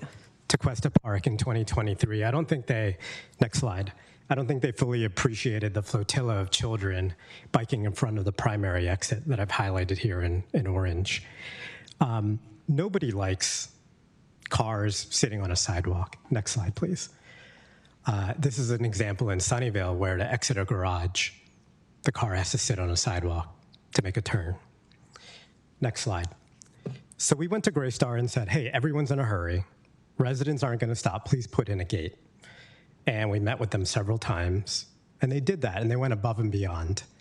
And they're now providing 3 gates on Castro and on the exit where my kids and our kids bike to school.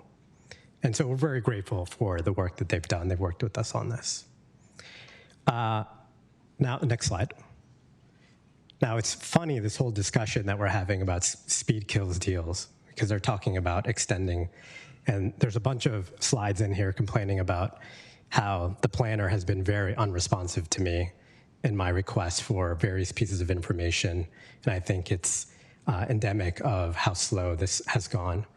I have a number of slides pointing to the delays, so I'm going to pivot a little bit based on the concessions that they've asked for here to say I agree with. I happen to have a few degrees in economics. There's no way they're going to save money by extending this out. And this would be terrible for the community to extend this out.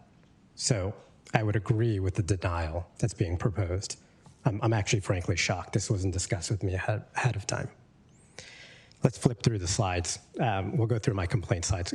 Skip, skip, skip. I'll send this in an email. Skip, skip. Skip, skip, skip.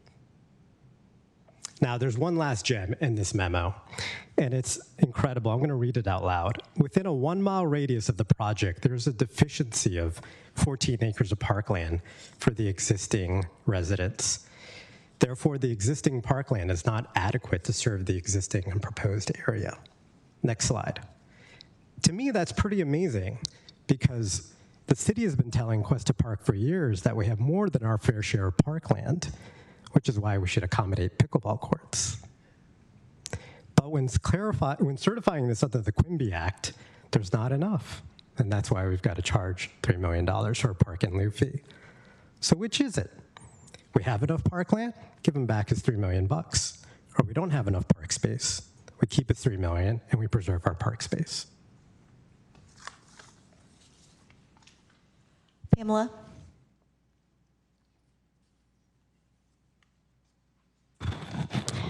Good evening. My name is Pamela Baird. I'm a 27-year resident of Mountain View. Hello, Mayor, Vice Mayor, and council members.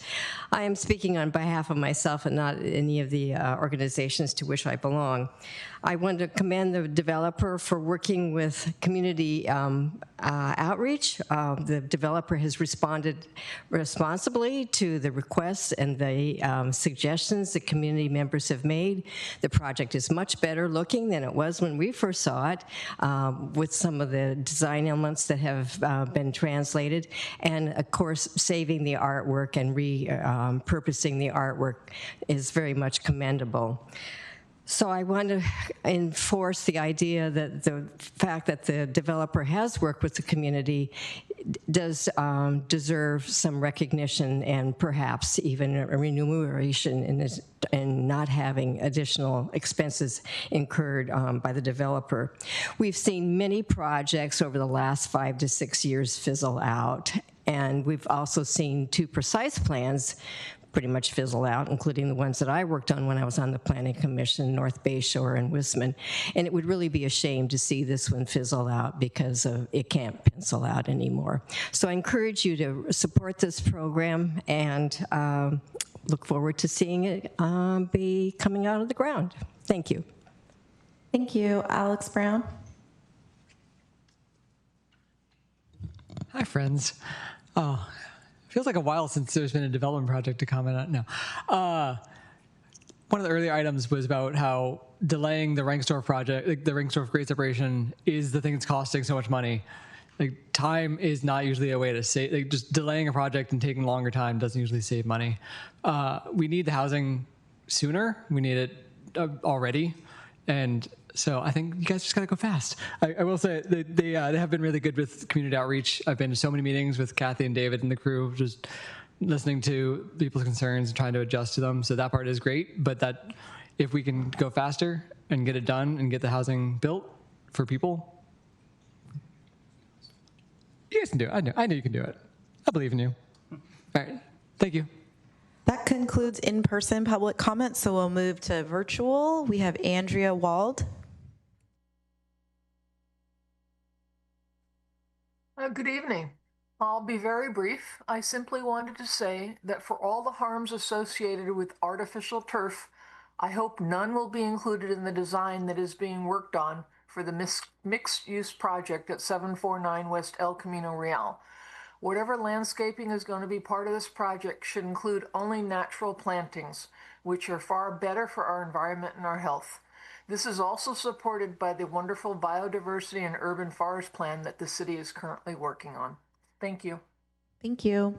Bruce England. Thank you, Mayor. Bruce England.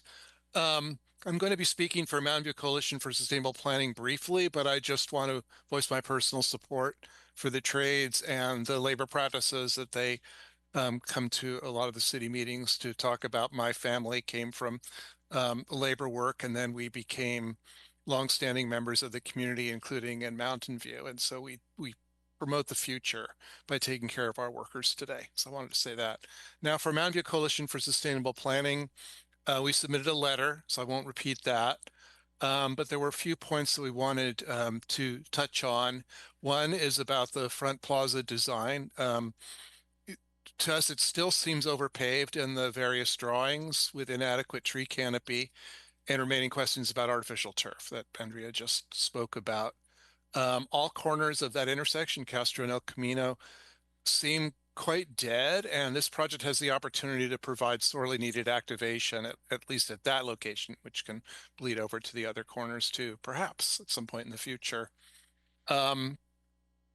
The detail about the community benefits, I know it's really complicated, and the questions that Lucas touched on further complicate matters, but we feel that they should be given adequate credit for the kind of community benefits that they've already put forward. And I just want to encourage you on council to make sure that you include that in your discussion. I'm sure you will, but I just want to encourage you to do that. Yes, we have met with the developer team many times through Mountain View Coalition for Sustainable Planning. We very much appreciate that. And lastly, on the issue of the loading zone, there are a lot of concerns out in the community with the improvements that were made on El Camino to enable bicycling along there. Some people are comfortable getting around delivery vehicles, but a whole lot of people aren't. And if we want to encourage people to use that new amenity, we really need to make it safe and comfortable for people. Thank you. Thank you. Matt's iPhone. Good evening, Mayor Kamei, City Council members. My name is Matt Regan. I'm here representing the Bay Area Council and close to 400 of the region's largest employers, and we're here to support the project in front of you. We have also reviewed it and are very supportive of the project, the homes that it will supply to our region and to our workforce. I would like to point out that during staff presentation, I was counting but lost count after about 10 times when staff said, and I quote, which exceeds city requirements. It's quite clear that the developer is exceeding city requirements as it relates to affordability levels and depth of affordability, tree preservation, the art preservation, bicycle provisions, et cetera, et cetera. You're dealing with a good partner in Greystar, quite clearly. And obviously with the very positive comments that are coming from the community, they've gone above and beyond to outreach to the neighbors and the neighborhoods to make sure that their concerns have been heard and have been incorporated into the design of this project. And I would like to just echo the comments by the previous speaker, Mr. England, about the community benefits that are already built into this project and at very great expense to the developer. So I would urge you at council to work with the developer on the request around timing. These are very uncertain times, as has been pointed out several times, and it is challenging to get financing. It is challenging to make these projects work on specific timelines. So you have a developer who's working very, very hard with you to meet your requirements and to meet the community's requirements. And I would hope that you can meet them somewhere in the middle to help them with what they need to make this project work. Thank you so much. Thanks. Robert Cox. Mayor Kamei, Vice Mayor Ramos, and members of the City Council, thank you for the opportunity to talk on the redevelopment of the Chase Bank site. Tonight I'm speaking on my own behalf. Not on behalf of other organizations, but I do want to thank Mr. Dybel, Ms. Thibodeau, and other members of the Greystar team for reaching out to the Mountain View Historical Association and Livable Mountain View to share their plans to preserve key pieces of artwork from this historic site and integrate it into their new development. I also appreciate their adopting the theme of the Richardsonian arches in the architecture, which are evident in the current building for the apartments that they will develop. This design element will lend a sense of historical continuity to the site. At the EPC meeting on this project, several other people and I spoke with concern that the project proposal did not include a dedicated place for delivery vehicles, like Amazon and UPS trucks, to park when they make their deliveries. Mr. Dybel called me today and said the Greystar will make a loading zone available for vehicles along Victor Way, and that signage could be added to mark this area for this purpose. I understand now that by listening to staff that they would be offering to take a part of the public right-of-way, and I thank staff for also suggesting that there may be the possibility, which I think would be an improvement, would be to have it on site. However, for me, the most important thing is that we get the issue resolved, because as I've driven around the city since the El Camino bike lanes have been put up and the changes on California Street have been created, I've been disturbed to see people double parking, in the middle of, major traffic lanes, because they can't figure out where to park. So for projects like this, I just want a viable solution to where the parking should be. And I thank Mayor Kamei in particular for raising the issue during her questions, and I hope that you'll come up with a good answer to that. Thank you very much for listening to my views. I yield my time. Thank you. Francisco Nunez. Yes, good evening. Can you guys hear me? Yes. Good evening, Mayor, City Council, and everyone in attendance. I apologize ahead of time. I'm losing my voice. I'm a little sick, but it was important that I make this comment. Like mentioned, my name is Francisco Nunez, and I'm with the Laborers Union. I'm here on behalf of the 67 hardworking La Yunda Local 270 members in Santa Clara, and the members who call Mountain View home. As a member and as an advocate, I'm here to express my strong support for this project. This project represents an equitable investment in our community by creating significant opportunities for construction jobs created that pay livable wages with benefits and health care for our families, and a pension for when we do retire. Thousands of our members and their families live and work in Santa Clara County. They live in Mountain View and will directly benefit from the construction phase. Like Dan Dybel and Greystar have been a proven partner They have consistently prioritized union contractors. Like, I'm not saying that this is just something they agreed to do now. We've been working with them for 10 years plus on previous projects in Mountain View and throughout the Bay Area. And they're always ensuring that local union laborers and skilled tradespeople are employed on their projects. This commitment is essential, as such jobs are critical in addressing the challenges our members face and enhancing the overall economic vitality in our community. Moreover, this project will facilitate recruitment and training for new apprentices from all walks of life through our apprenticeship program.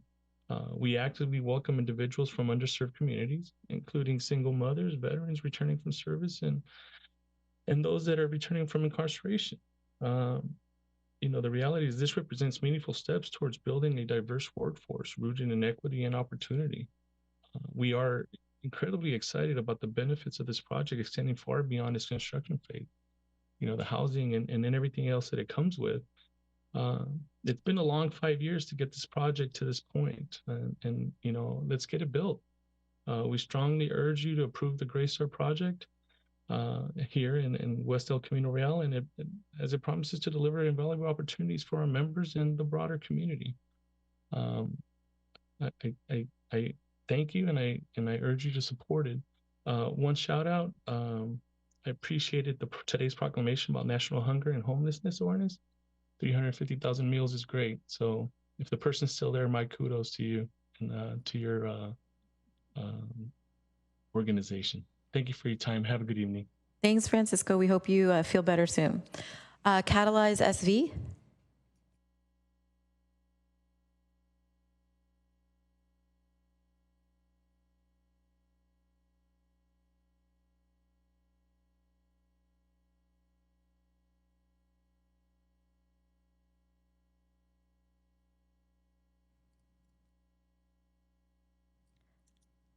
I see you're unmuted.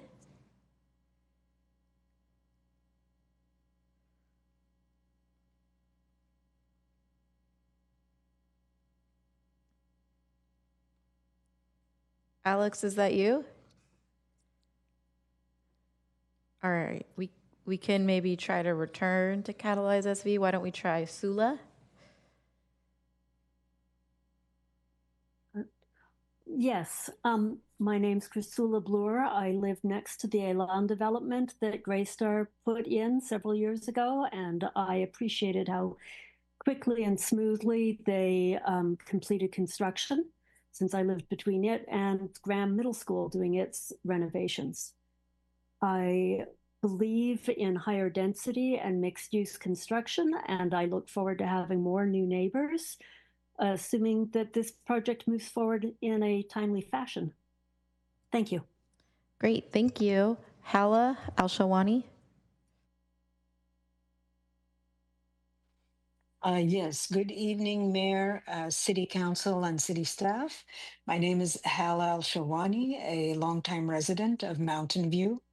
I wanted to commend the developer on listening to the community, on preserving the artwork and some of the art features of the existing building at Chase Bank.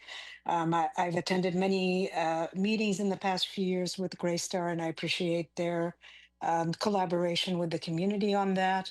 However, I wanted to strongly support the city staff in holding the developer to having 2 years to their permit plus 2 extra years as extension. So that makes it 4 years really if they choose to begin phase 1. I think 4 years is a plenty of time, very generous of the city to do that so that they can secure, so that the developer can secure the funding for the project. And so I strongly support city staff position on that. The statement that city staff made, it will absolutely be detriment to affordable housing, which is what all of this should be about. To extend it more than 4 years, to make it 6 years extension, I don't think that's reasonable. And I thank the city staff for insisting that it would be the typical time given, which is 4 years. I also greatly support and appreciate the city staff in saying that the public right-of-way on Victor Street should not be used for delivery vehicles. And it sounds like the city staff already checked out the developer's plan and already determined that there is plenty of space for the delivery trucks to make it to it sounds like the first floor and even to the parking garage with no problem to perform their deliveries. And so there's really no need to give public right of way on a street for delivery vehicles. That's really not reasonable and not really safe for the public residents of the street of using this, that's their street to be used as everyone else does on their street. So thank you, city staff, for your suggestions, and I would like to support them on that, and I hope council will agree with that as well. Thank you very much. Great, thank you. Alex Shore. Thank you, Mayor Kamei. Sorry about earlier, that was me. This is Alex Shore, Executive Director of Catalyze Silicon Valley, calling in today to supplement the letter that we sent to you and staff on behalf of our members who had a chance to weigh in on this project.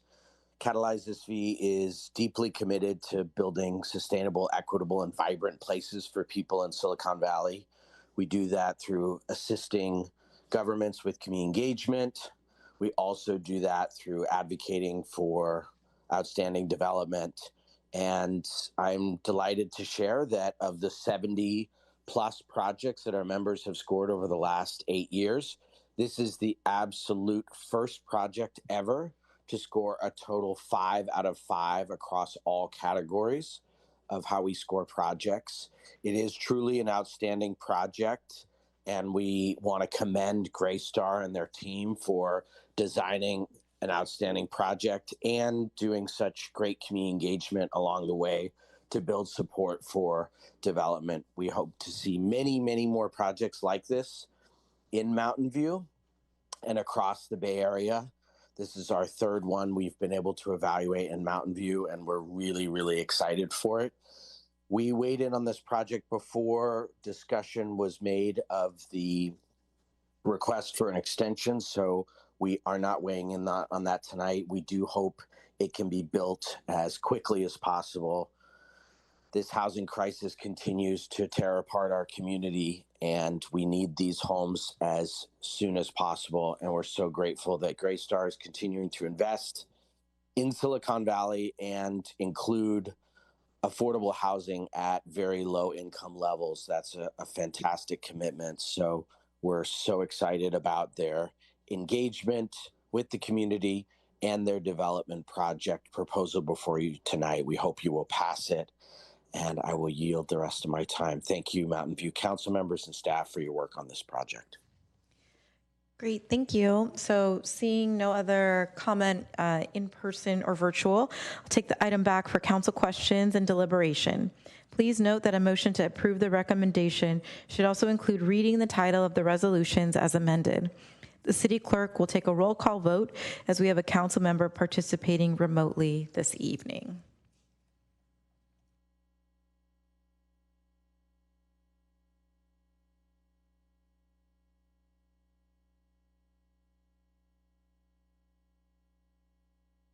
Councilmember Ramirez. Thank you, Mayor. I'm always eager to rip off the Band-Aid.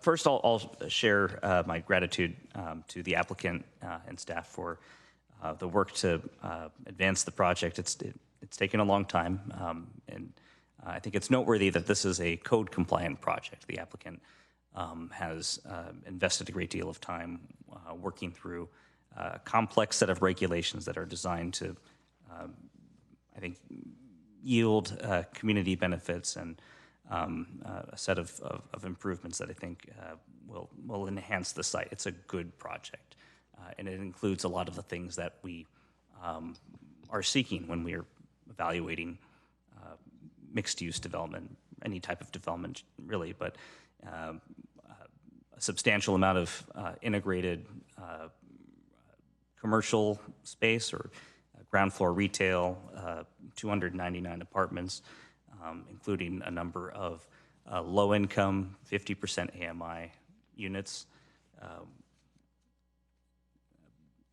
The project, I think, merits approval, not only because we have a legal obligation to approve it, but because it is a good project that I think achieves the city's goals. I'll note too, the use of the state density bonus law is significant. We've talked as a council and heard from staff about concerns related to the state density bonus law, including the use of waivers of development standards or concessions that eliminate the things that we emphasize and want to include and incorporate in development.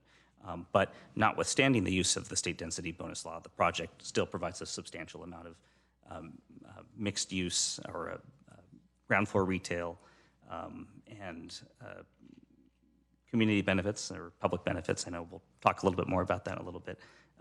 But rather than do what I think many of us fear, using waivers and concessions to eliminate those elements of development that I think contribute most to our community, the applicant has chosen to retain and I think incorporate at a substantial level those types of benefits and improvements. And I think that's commendable. I would hope that other applicants emulate a project like this rather than come in with a purely residential project, for instance, that makes little or no effort to improve the area that they're developing. So I think it's important to elevate what is good and attractive about this project. I have, I guess, some concerns about the risk in denying a concession. It's something that we have never done before. I think it's not something we should do lightly, and we should understand that the burden falls on the city to make the findings and then to defend the denial of a concession. I'm in no position personally to either corroborate or to make findings that are different from what the staff have proposed. But it's an unusual position we're in as a council to deny a concession when I think after many years we've been told the state density bonus law is very difficult to oppose or to combat against. So I think if the majority of the council chooses to adopt the findings denying the concession, I think it's important to be very clear about why, right? To put into the record the evidence that we have to demonstrate conclusively, right, that there are no identifiable and actual cost reductions that are provided through the concession. It's hard for me to say either way. I will observe, though, that we've seen a number of really good projects expire, right? Take the full 4-year period, right, 2 + 2, and never break ground because it's a very difficult, it's been a very difficult economic cycle for a very long time.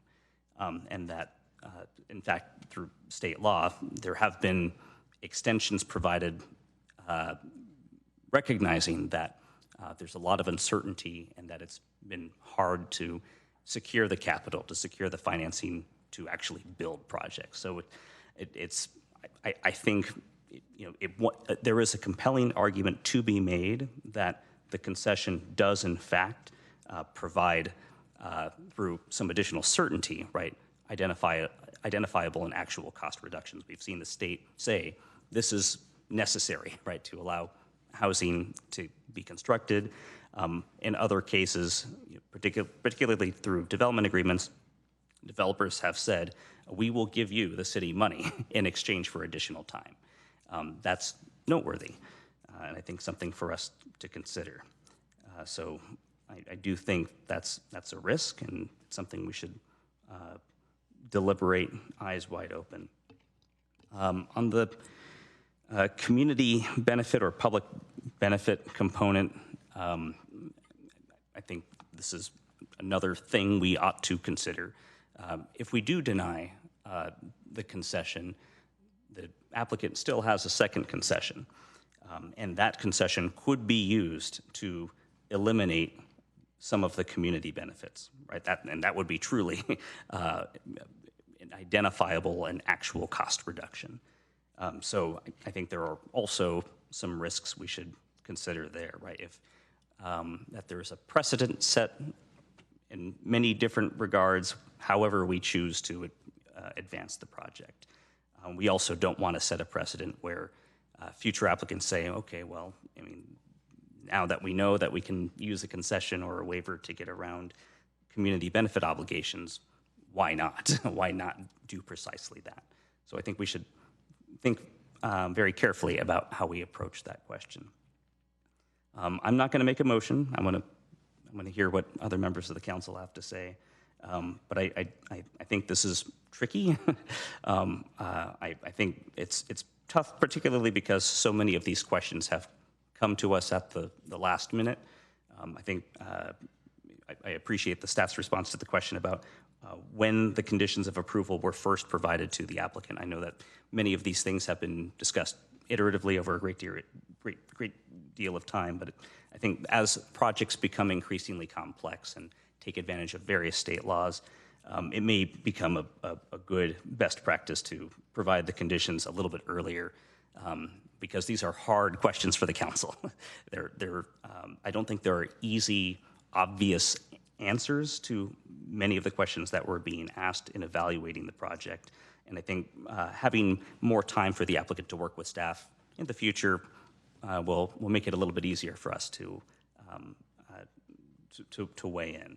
You know, it's a good thing that the question isn't approve the project or not. I think that's a question other communities may ask themselves. In this case, it's, you know, we have to approve the project, but how do we answer some tough questions about the applicability of the state density bonus law, and how do we help make projects viable?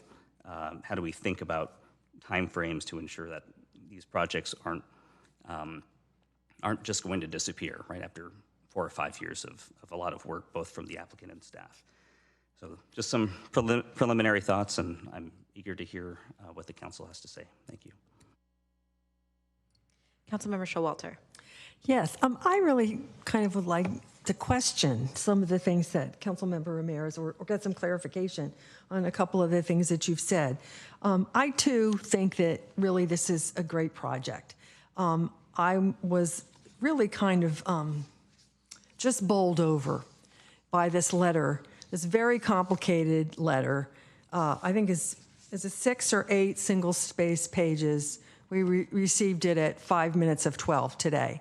And I don't work full-time, but it took me, you know, over an hour to seriously read that letter. And so to get things at the last minute like that, it really, it makes it hard. It makes it very difficult. It's a good project. We all are really pleased. I think the community in general, and I personally am really pleased with the way the developer has worked with the community and come up with alternatives for using the art. I mean, essentially, when this project started, that was what needed to be mitigated. And the developer did what is really thought to be the best practice under CEQA, which is to say, okay, we know this is a problem, so we're going to design around it. We're not going to wait to do the EIR to say, you have to do this as a mitigation. We're going to figure it out. And I really appreciate that you did that.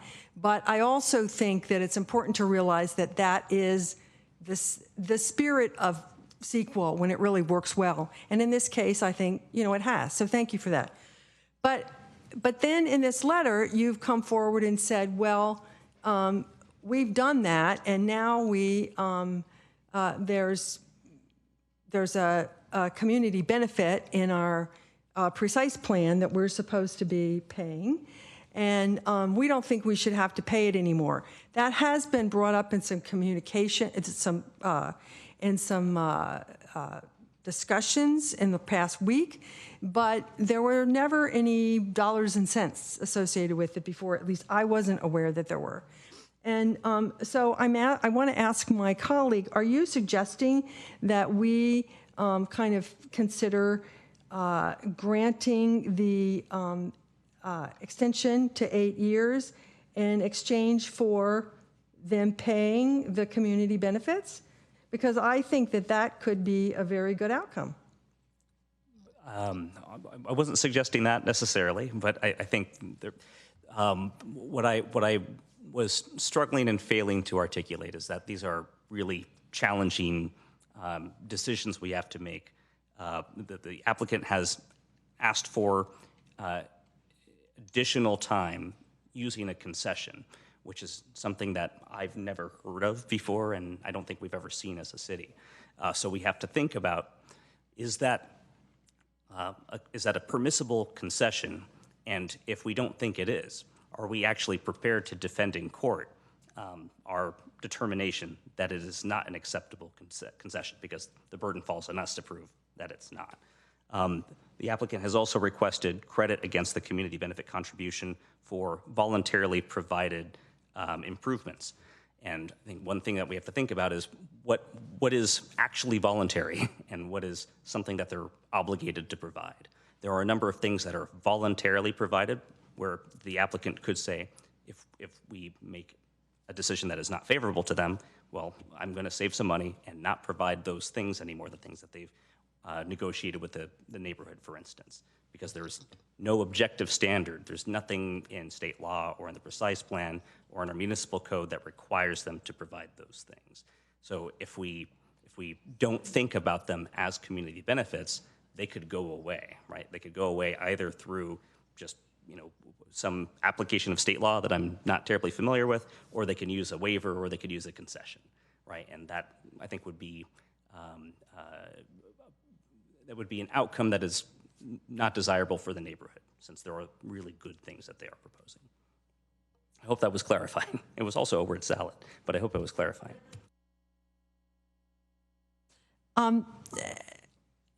Does staff have any guidance to offer about the total or the list of things that are being put forward as community benefits and the costs that are associated with them? I think they are in the Holland and Knight letter, but whether staff's read on that would be appreciated.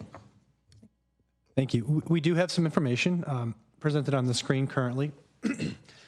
We have looked at the project and identified various elements that we think objectively exceed the clear standards provided in the code, and in some cases reflect a specific commitment from the applicant to respond to a community or city staff need that's not specified in a code. And so we've identified a number of these here. Things related to safety measures like the speed humps, speed limit signs, signage, and so forth. The commitment to the school crossing guard funding for 5 years, the high visibility crosswalk, the public plaza furnishings, which are not a specified objective standard of the public plaza, as an example. And then the value of what we're calling here the excess below market rate units provided with the project that would go above and beyond the 15% requirement in the city's BMR ordinance. Those specific contributions total to nearly $1.5 million that could be credited. We have looked at similar projects approved in the El Camino Real Precise Plan and San Antonio Precise Plan areas that have very similar community benefits structures. And there is clear precedent in the city council's past actions to grant credit for these kinds of improvements. Most of the projects, in fact, received some credit for community benefits to reduce the cash payment amount that the applicant would otherwise need to pay in those instances. And so there's a clearly paved road here, should the council want to go down it, for applying this type of credit. We do have a couple other options that would enhance the community benefits credit that staff's not currently recommending, but since they've come up in conversation, I'll just briefly touch on them. We don't have them on the slide because they're not part of staff's recommendation. The other component, should the council be interested in exploring, relates to the VTA transit shelter. The applicant has estimated the valuation of that at $250,000. So that would get this up to approximately $1.75 million of credit. And the other component relates to the credit for the public art preservation. And so I think there are a couple ways that staff thinks the council could look at that if the council was interested. One is to essentially split the difference with the applicant. I think there's some dispute between the applicant and staff as to whether that's purely resting in the California Environmental Quality Act realm in some fashion or another, or if it's something the applicant truly intended to be a community benefit. Splitting the difference there would increase the total credit to about $3.4 million. And then if the council were to grant a full credit towards that adjustment, that would get us to about $5.1 million, which exceeds the total community benefits payment requirement.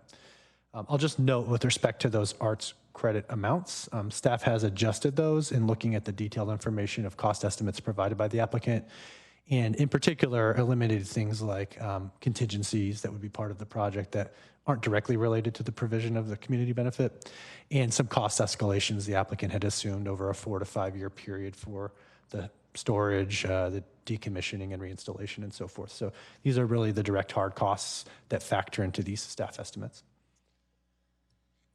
Okay, so to get back to that, it seems like in a sense there's a staff possible recommendation of a credit of $3.4 million. Is that correct? Not quite. I would say the staff feels very comfortable with the approximately $1.5 million credit shown on the screen. I think feels reasonably comfortable with adding the $250,000 VTA bus shelter. That gets us to about $1.75 million. And staff's not recommending the credit towards the art preservation costs, but we have provided the information if the council's interested in pursuing that either at a reduced rate or a full rate. Thank you. Well, at this time, I'd kind of like to hear what some other members of the council feel. Councilmember Clark. Thank you. So I'll start by echoing a thanks both to the applicant and the community for the for working together and producing a project where traditionally a number of stakeholders who I think would might be opposed to something like this are actually in favor of it. And so I think overall this is a win-win for the community. So I just wanted to start there. And I'll kind of go down the list from, I think, most substantial into a few other comments. So the one is on the community benefit fee, crediting the items that staff just identified, with the exception of the art, I think makes a lot of sense. The applicant did go above and beyond in a number of these different items, and I do think that the VTA bus shelter will be a really big benefit because that's a 522 stop. It's uncovered right now. I walk by it all the time, and I just think that would be a significant benefit. Where I have some qualms would be with the art because that was identified from the beginning, even through CEQA as something, and it would be one thing if we'd been talking about this as a community benefit for a long period of time, and there were kind of dollar amounts attached to it, and everyone kind of had a sense of where this was all headed and how we were going to get to that $5+ million community benefit contribution, which is required under the precise plan, and the applicant is utilizing the precise plan to get to the densities, even with the state density bonuses. So I think it would be strange for us to not say that that community benefit fee and everything required in the precise plan should be adhered to, even with the bonuses. I think the other thing, the step that I am not willing to take, and I completely understand the request for an additional number of years for the permit. I do not find the argument compelling that this qualifies as a concession. I disagree with my colleague, Councilmember Ramirez, respectfully. I know you specifically mentioned one of the findings for denial, but there were multiple findings for denial, one of which I found particularly compelling, which is that it would be detrimental to the delivery, the timely delivery of affordable housing under the housing element, which is the whole point of this. And so, 2 years plus the 2-year extension, I think is sufficient. And if we really care about getting affordable housing and getting it built, and this particular, I hope this applicant can deliver it in the next several years. But if they can't, then we should give someone else a chance. And I don't think that land banking is a good idea. We've seen it happen in down market cycles, and sometimes it even extends beyond the down market cycles. So I think there are findings that we can make that I think are compelling, and I just don't feel like the arguments made that qualifies as a concession they just don't sway me. So overall, the loading zone, I do think, a member of the public, I think Mr. Cox spoke. The Elan project across the street suffers from, just that very narrow street, and there are constantly trucks loading and unloading, whether it's for people moving in and out, Rose Market, all those other things. I think there are opportunities for some of that to occur on the site, but I also think that there's going to have to be some areas off-site, and so we can handle that one of two ways.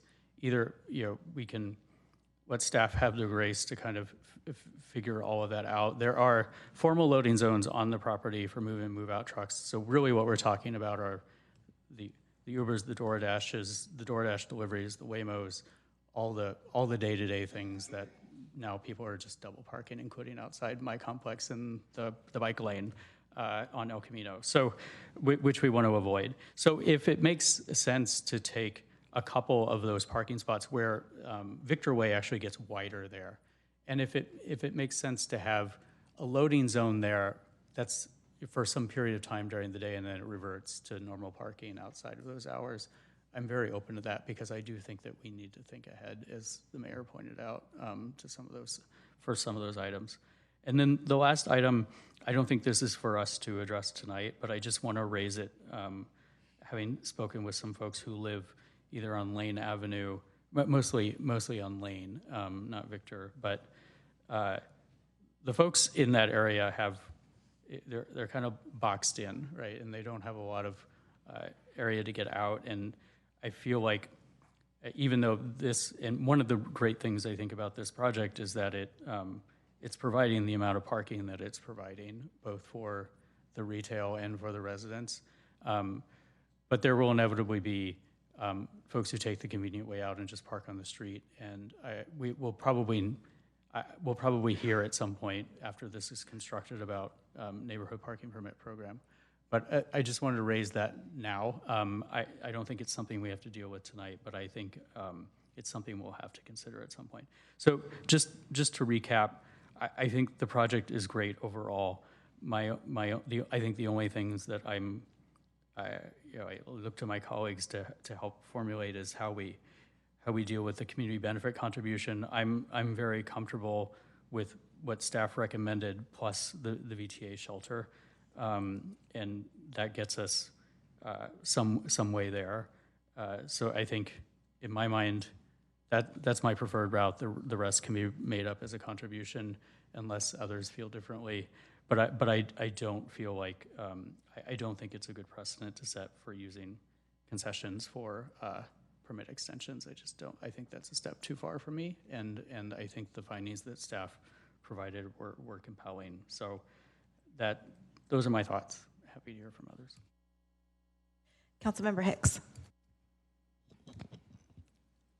So I'll start by echoing what other council members have said about thanking staff, the applicant, and the community for for all the hard work to produce this project. What I'm happy about, of course, the housing, the amount of housing we'll be getting, and the affordable housing in particular. For the work with the community on a number of things. Safe routes to school, circulation of students is important to me, on the artwork.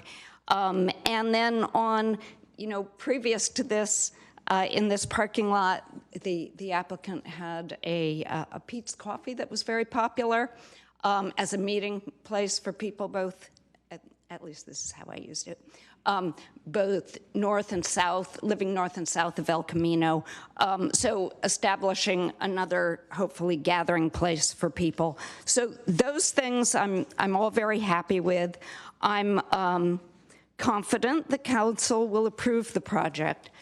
But at the same time, I'm concerned, and I'm kind of on a very different page with some of this.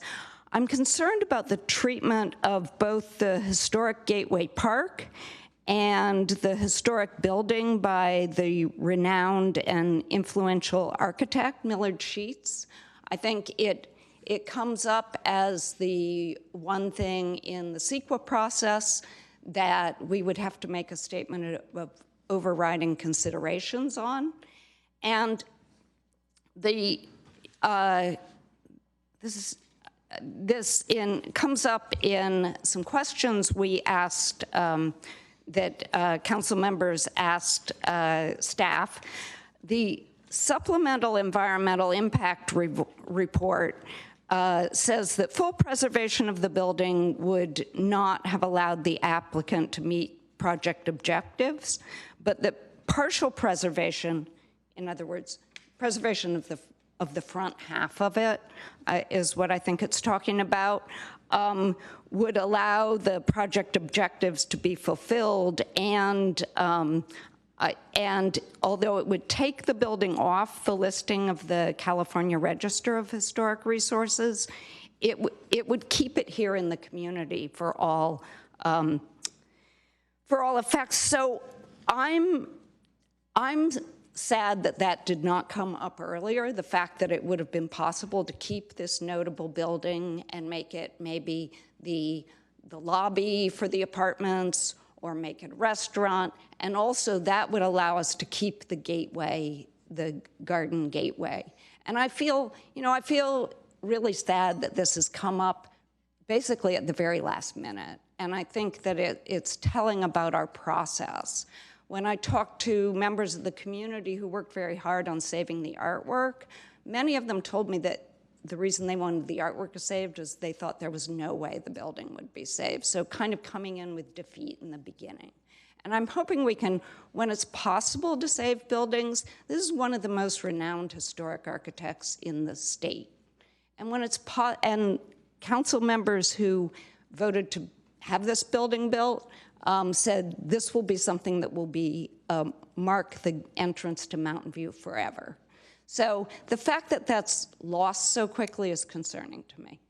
So at the very least, I don't think we should allow, I think we have to take seriously that at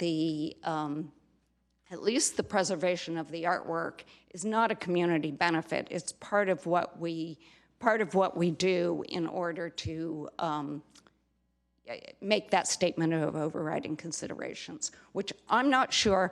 I am sure that this will pass tonight. I'm not sure I'm going to be able to make that vote because I think that we need to improve our process on this particular point. But at the least, I don't think that that should be paid for as a community benefit. I think that's part of the CEQA process. Let's see if I had anything else. No, I think that's it. Okay, thank you. Vice Mayor Ramos. Thank you, Mayor.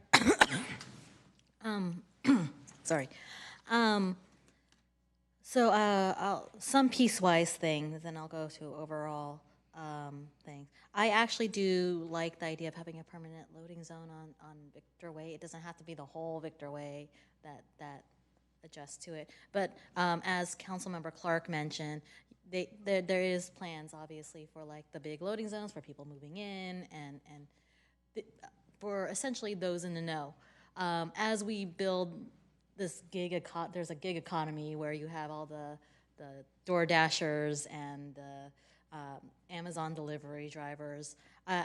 They're not all going to know where the right place is. So like having a curbside loading zone is just, I think, it is a public right of way, and I feel like that is a better use of public right of way than parking for someone to use for 72 hours. So I don't think it has to be the whole Victor Way, but having at least a couple of loading parking zones, I think would actually improve that area. And so that's why I like that idea.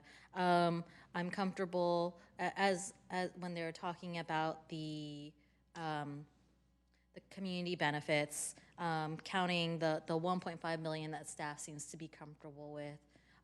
That's fine. And as Councilmember Clark said, the VTA transit shelter also fine. So I guess that leads up to like a 1.75 based on y'all's calculations.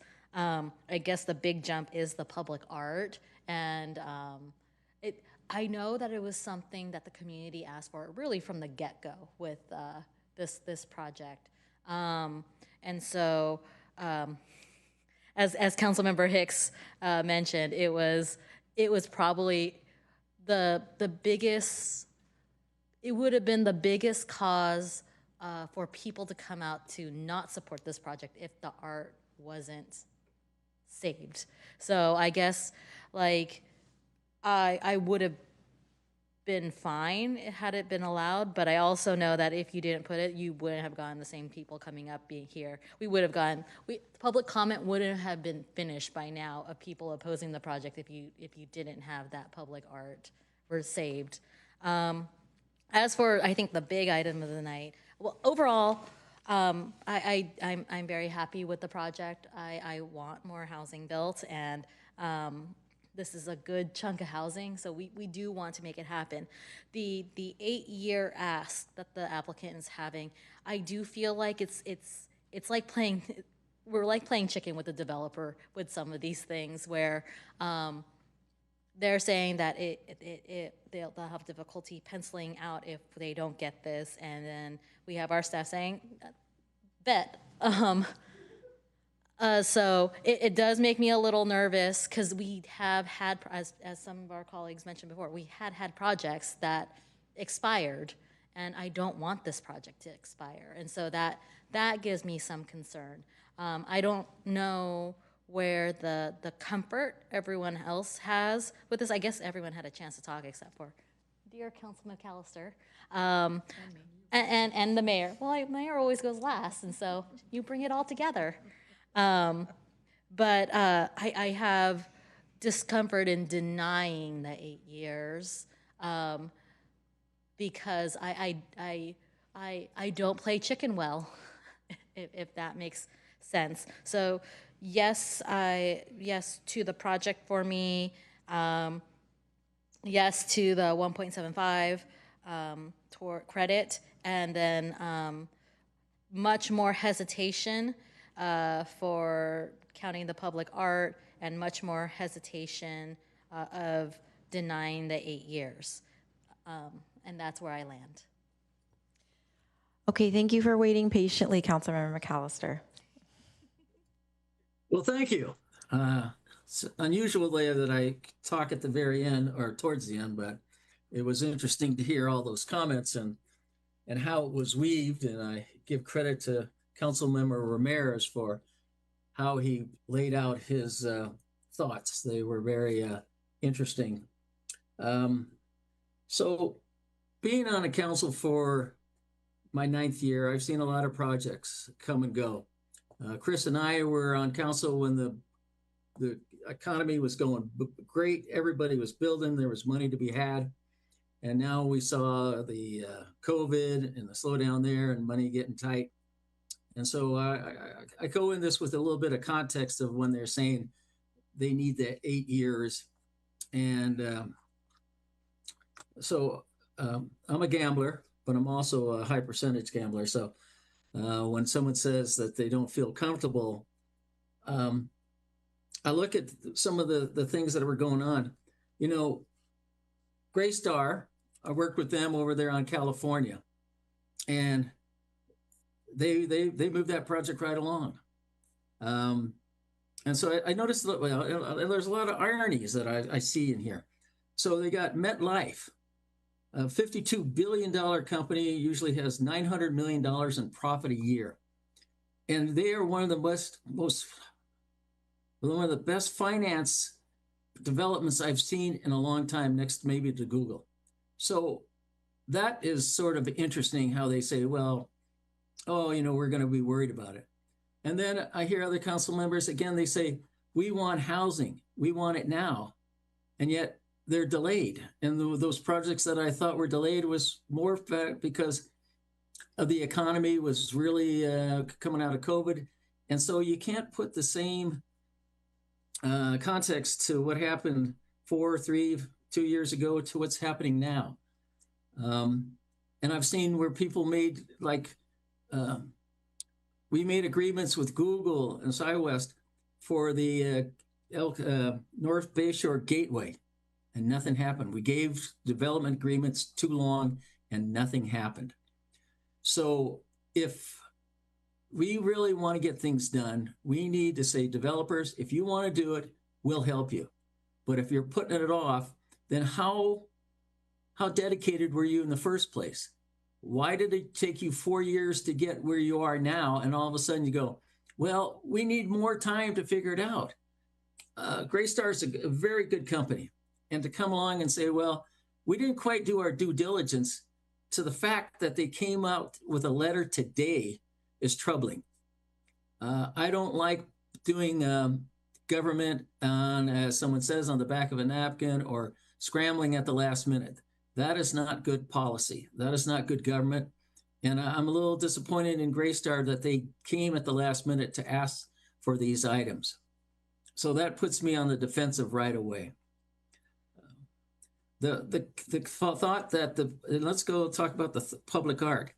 I thought that they agreed to do that as part of their project.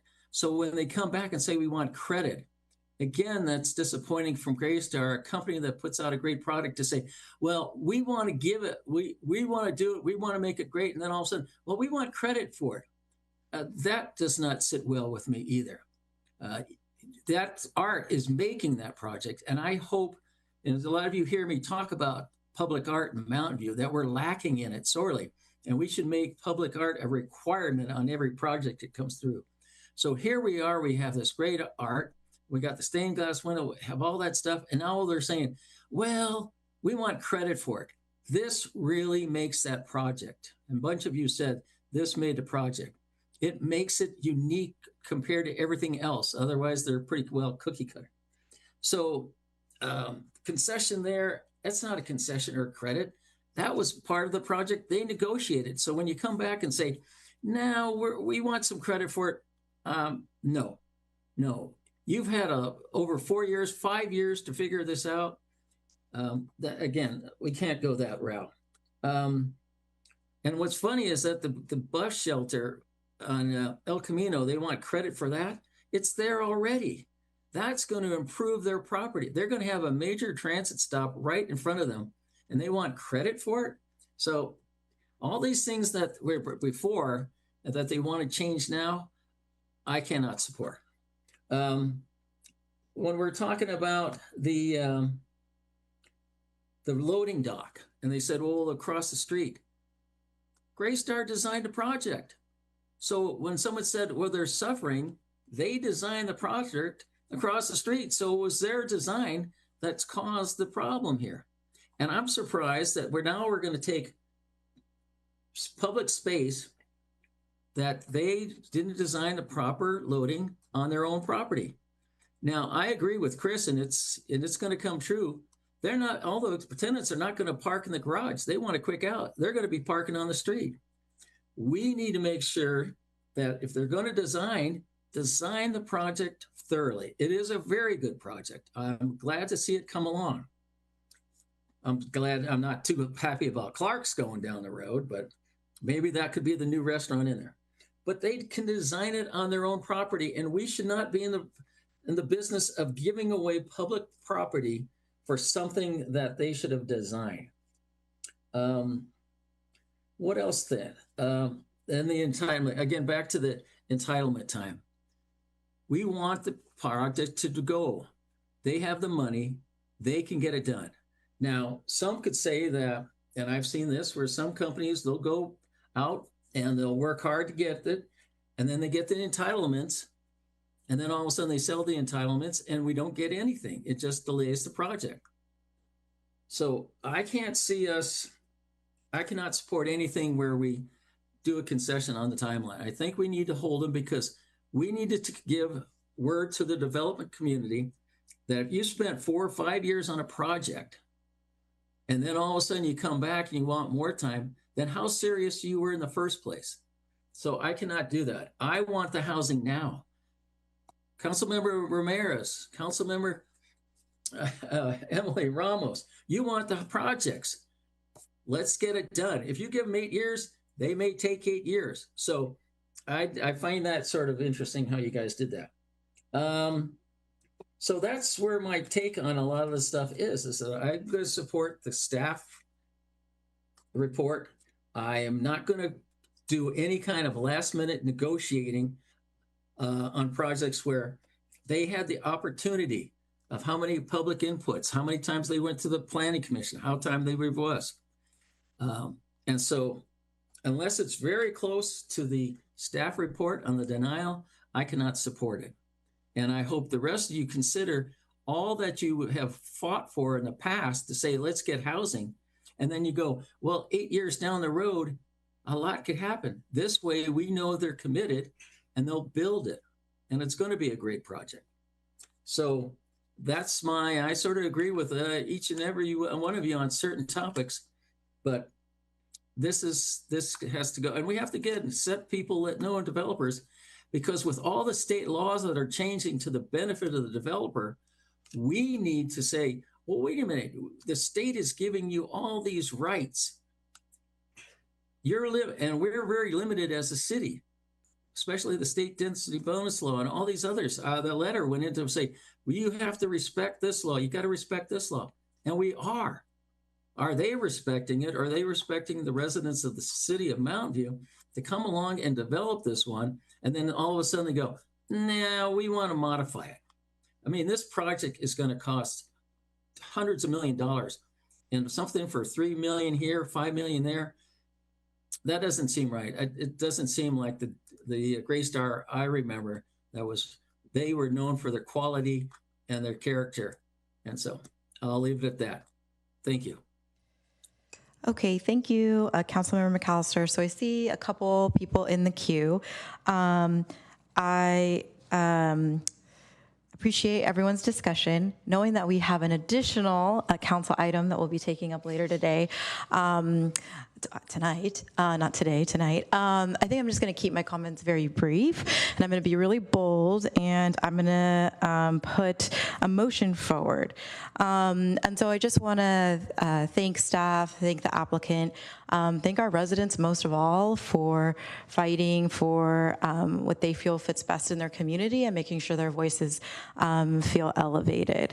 And so what my motion is, I'm appreciated for the second because I haven't shared it yet, but is for the staff. Yeah, well, we'll see. Yeah, we'll see how it goes. I want to see if there's any openness to the staff recommendation. I'm comfortable with what staff has put forward. I think that one of the interesting things about talking about timeline is we've had 5 years to discuss it, and so that means it's been an opportunity for our community and our staff to be able to discuss. And I feel comfortable with that. I think that I am not in support of public policy that happens, I think I would say like outside of public input is what I would call it. And so receiving an email 5 hours before a council meeting when our council meeting starts at 5:15, I think is not transparent to the public. And I think that our public has been working really hard, and what went forward to EPC, though it's changed, the public was aware of what was coming forward to tonight. So I think that's important. Yes, okay.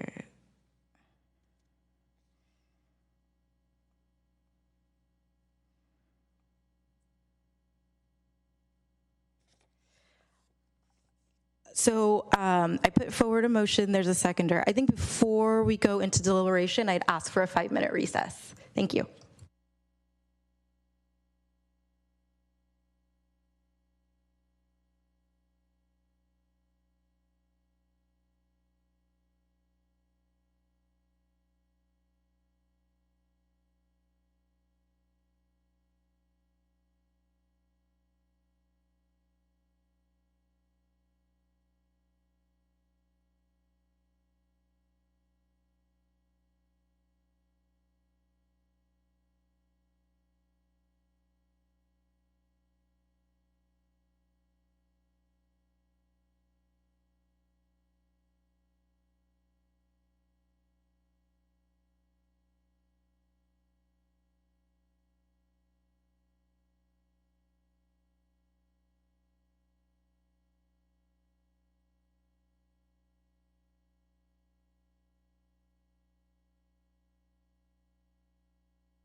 All right, everyone, if we could reconvene, please.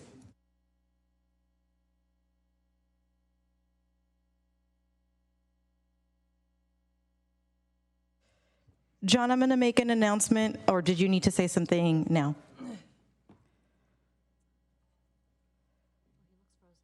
No, he's there. Oh.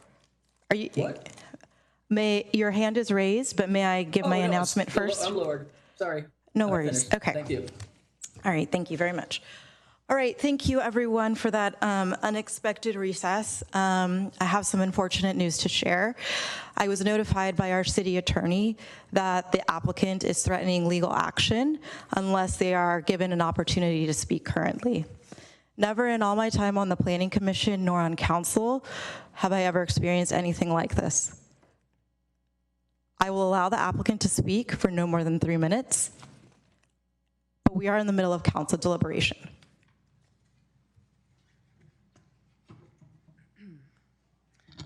Good evening, council members and staff. My name is Tamsin Plume with the law firm of Holland & Knight. We practice housing law throughout the state and have for many years. There have been a number of things said tonight that just unfortunately are not true. It is difficult for the applicant that has worked for 5, almost 6 years in this project and gone through all the effort that they have to hear what we've heard tonight about why certain things were done.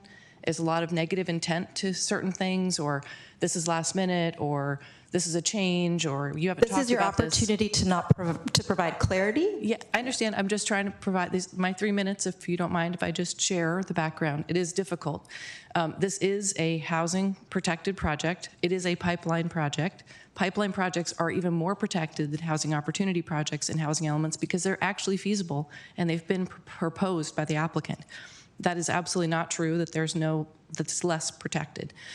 2, there is a very good argument that the public benefit fee doesn't apply to this project at all. The applicant offered a number of community benefits and offered to negotiate a solution rather than take it on directly that the public benefit fee does not apply. The concessionaire incentive, what was offered is an alternative to an idea that we've been discussing for quite some time with the city attorney's office.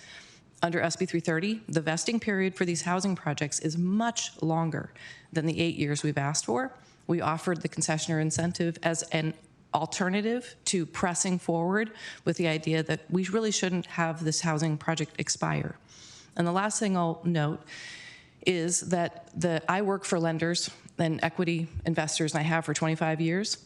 There's a perverse disincentive to having short time periods. I hear the words, we want this built fast, so let's add a short time period and make them build it. It just doesn't work that way.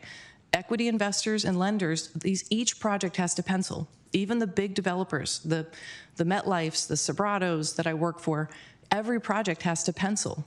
They are not done for free. You have to have capital and that has to have a rate of return. And when the markets and the interest rates are funky, you just can't finance a $350 million project on the drop of a hat, and especially with an artificial deadline looming in front of you or a 1 year to keep constructing. It chases capital away. So the true reality, and I'm saying this as someone who represents those very people all the time, a short expiration period chases capital away, the very capital you want to invest in the project. So there's this perverse disincentive with these two things, and I can assure you the project will be much more financeable and more likely to be delivered faster if you have a more generous expiration period so the financing partners feel comfortable and confident it's not going to get snatched out from underneath them or they're operating under some artificial timeline that doesn't relate to the market. So just please think about it. Thank you. So we have a motion, and we have a second, and we have a queue of folks in the line. Councilmember Showalter. I'm sorry, but I would really like a quick review of the motion. The motion was... So the motion was the staff recommendation. We can do the credit for the contributions that staff had shared. I think they have the slide of the contributions. I think, what is it, slide 29, staff? We can include... In addition to that, maybe we can create a line item for the $250 for the VTA bus. So it'll be the staff recommendation, the credit for the contributions, which would include the VTA bus shelter. And I'm not sure how I feel about the loading. I mean, I think that, what do you think? As a seconder, what do you want to do? I think we should ask staff to work with the applicant to provide some loading area. I think that it is a reality of modern life that people are going to load and unload where they want. And Victor Way is much quieter than El Camino or Castro. Okay, so the staff recommendation, the credit that we see on the screen, including the VTA bus shelter, and then I would call it maybe evaluate with the ability to evaluate with staff the loading zone on Victor. Okay, and then we would not be approving a concession for 8 years. That would not be part of it. Not at this time. Okay, yes, I'm glad to second that. Okay, great. Councilmember Clark. That was going to be my question, is just to recap. And then I just wanted to, I'm happy to read things into the record if we need to make specific findings, or if you want me to reference anything. I know the mayor made the motion, but I'm happy to read this into the record on her behalf if it's. I defer to the city attorney for advice on how to address the concession.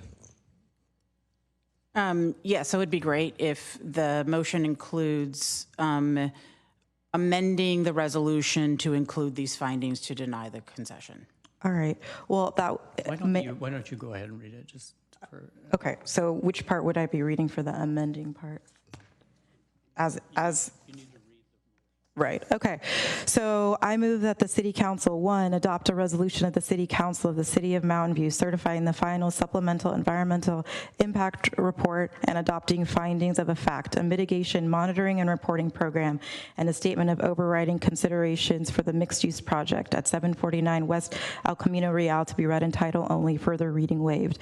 And 2, adopt a resolution of the City Council of the City of Mountain View approving a planned community permit and development review permit to remove an existing commercial bank building, a vacant restaurant building, and surface parking lot, and construct a mixed-use development comprised of 299 residential rental units, utilizing state density bonus law in a six-story building with 10,830 square feet of ground floor neighborhood commercial space and at-grade podium parking above 2 levels of underground parking, a 2-story 8,483 square foot bank building, a provisional use permit for a rooftop deck, a heritage tree removal permit to remove 28 heritage trees on a 3.05 acre site at 749 West El Camino Real, and a supplemental environmental impact report was prepared for the project pursuant to sections 15152 and 15163 of the California Environmental Quality Act to be read in title only, further reading waived, with the modifications to the resolution and conditions of approval as described and shown by staff at this meeting. And 3, adopt a resolution of the City Council of the City of Mountain View ordering the vacation of public easements at 749 West El Camino Real to be read in title only, further reading waived, with the modifications to the resolutions as described and shown by the city staff at this meeting, and also to include the community benefits that we discussed and credit the credit the developer with $1.75 million toward the community benefit as required by the El Camino Real Precise Plan. Deny the concession request for 8 years and use standard 2-year and 2-year extension. And for staff to work with the applicant to assign the loading zone on Victor Way. All right. Councilmember Clark, you're still in the queue. Would you? The language you just read with respect to the loading zone, it's. I just want to make sure we aren't requiring a specific area or loading zone. We're directing staff to work with evaluate the applicant. Exactly. Yes, work with the applicant and evaluate the loading zone on Victor Perfect. Way, per their request. Thank you. Councilmember Ramirez. Thank you, Mayor. I would like, if it's possible, to invite the city attorney to respond to the remarks from the applicant's representative, and in particular, because I expect this is an argument we will hear again, and it's not one I fully understand, the entitlement period provided under SB 330.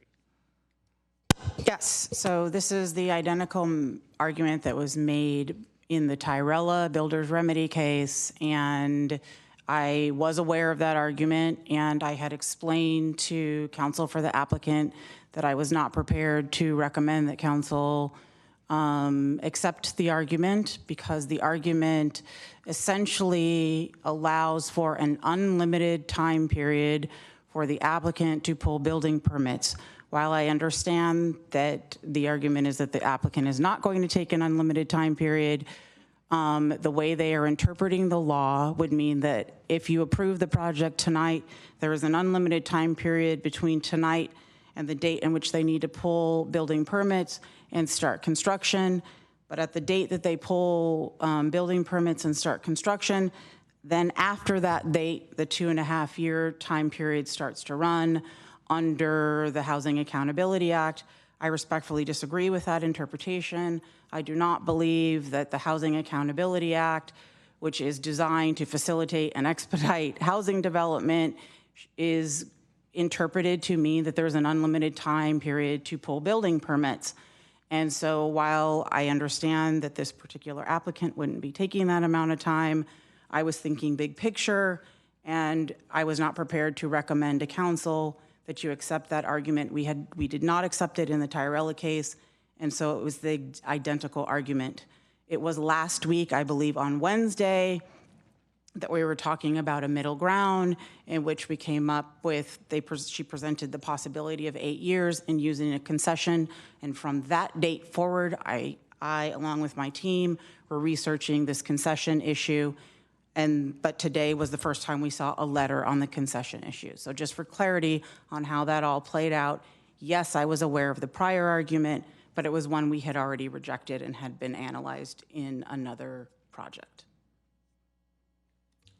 Thank you. Were there other remarks you wanted to respond to? Or okay, I'm going to support the motion. I shared earlier some concerns that I have about.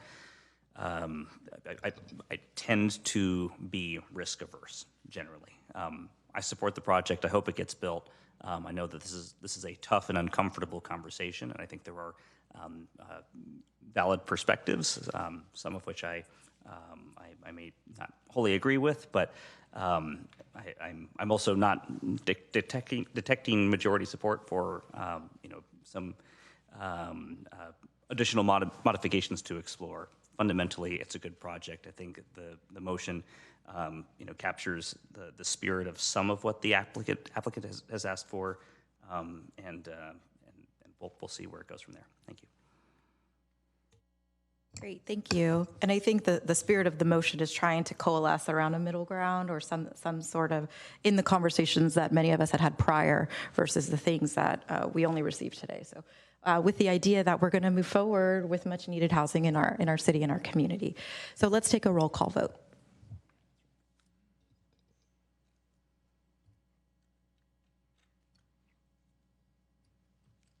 Mayor Kamei? Aye. Councilmember Showalter? Yes. Councilmember Clark? Aye. Councilmember Hicks? No. Councilmember McAllister? In the name of compromise, yes. Councilmember Ramirez? Yes. Vice Mayor Ramos? Yes. Motion carries 6-1. Great, thank you. All right, we have another item, so we're just going to keep rolling, and colleagues, please take breaks as you need. Item 7.2 is our residential development project at 901-987 North Rangsdorf Avenue. It's a builder's remedy. Would any council members like to make any disclosures? Councilmember Clark. I have visited the site, and I move that we continue past 10 p.m. Great. Do we need to take the 10 p.m. As a separate motion? City Attorney Logue, apologies. Yes, please. Okay, so I'm so sorry. We'll move that. So yes, Councilmember Clark moved that we continue the meeting past 10 p.m. Vice Mayor Ramos seconded. Voice vote. Councilmember Clark? No. Aye. Vice Mayor Ramos, Yes. Councilmember Hicks, Yes. Councilmember Ramirez, This is the one area where John and I agree, no. Councilmember Showalter, Yes. and Mayor Kamei. Yes. All right. Okay, so now we'll do continue with our disclosure. So Councilmember Clark did a disclosure. Councilmember Ramirez. Thank you, Mayor. I had a phone call with the applicant. Okay, great. Councilmember Showalter. Zoom with the applicant. Great. Vice Mayor Ramos. I had a phone call with the applicant. Great. Thank you. Councilmember Hicks. I went to the site and tried to arrange a phone call with the applicant. Great, thank you. All right, I'll disclose thanks to the applicant for reaching out. We weren't able to connect, but I was able to visit the site. All right, so Deputy Zoning Administrator Rebecca Shapiro and Senior Planner Edgar Maravilla will present the item. If you'd like to speak on this item in person, please submit a blue speaker card to the City Clerk now. We'll begin with the staff presentation. Thank you. Good evening, Mayor, Vice Mayor. I'm so sorry, Councilmember McAllister, did you have a disclosure? I didn't receive a letter. That's all. Okay, thank you. All right, Thank appreciate you for remembering me. Well, your hand is featured so prominently. May you lower it? Thank you. All right. Vice Mayor Ramos, you're in the queue. Are you good? No, sorry. Okay, great. All right. Sorry, Ms. Shapiro, go ahead. Oh, take two. Good evening, Mayor, Vice Mayor, and council members. I'm Rebecca Shapiro, Deputy Zoning Administrator, and I'm joined on the dais, as mentioned, by Edgar Maravilla, Senior Planner and Project Manager for this application. The item before you tonight is a residential builder's remedy project at 901 to 987 North Ringsdorf Avenue. The builder's remedy provisions of the Housing Accountability Act that were in effect from January 1st through December 31st, 2024 apply to qualifying housing projects such as this one that were submitted when the city did not have a state-compliant housing element. Under these provisions, the city may not disapprove projects that include at least 20% of the total units to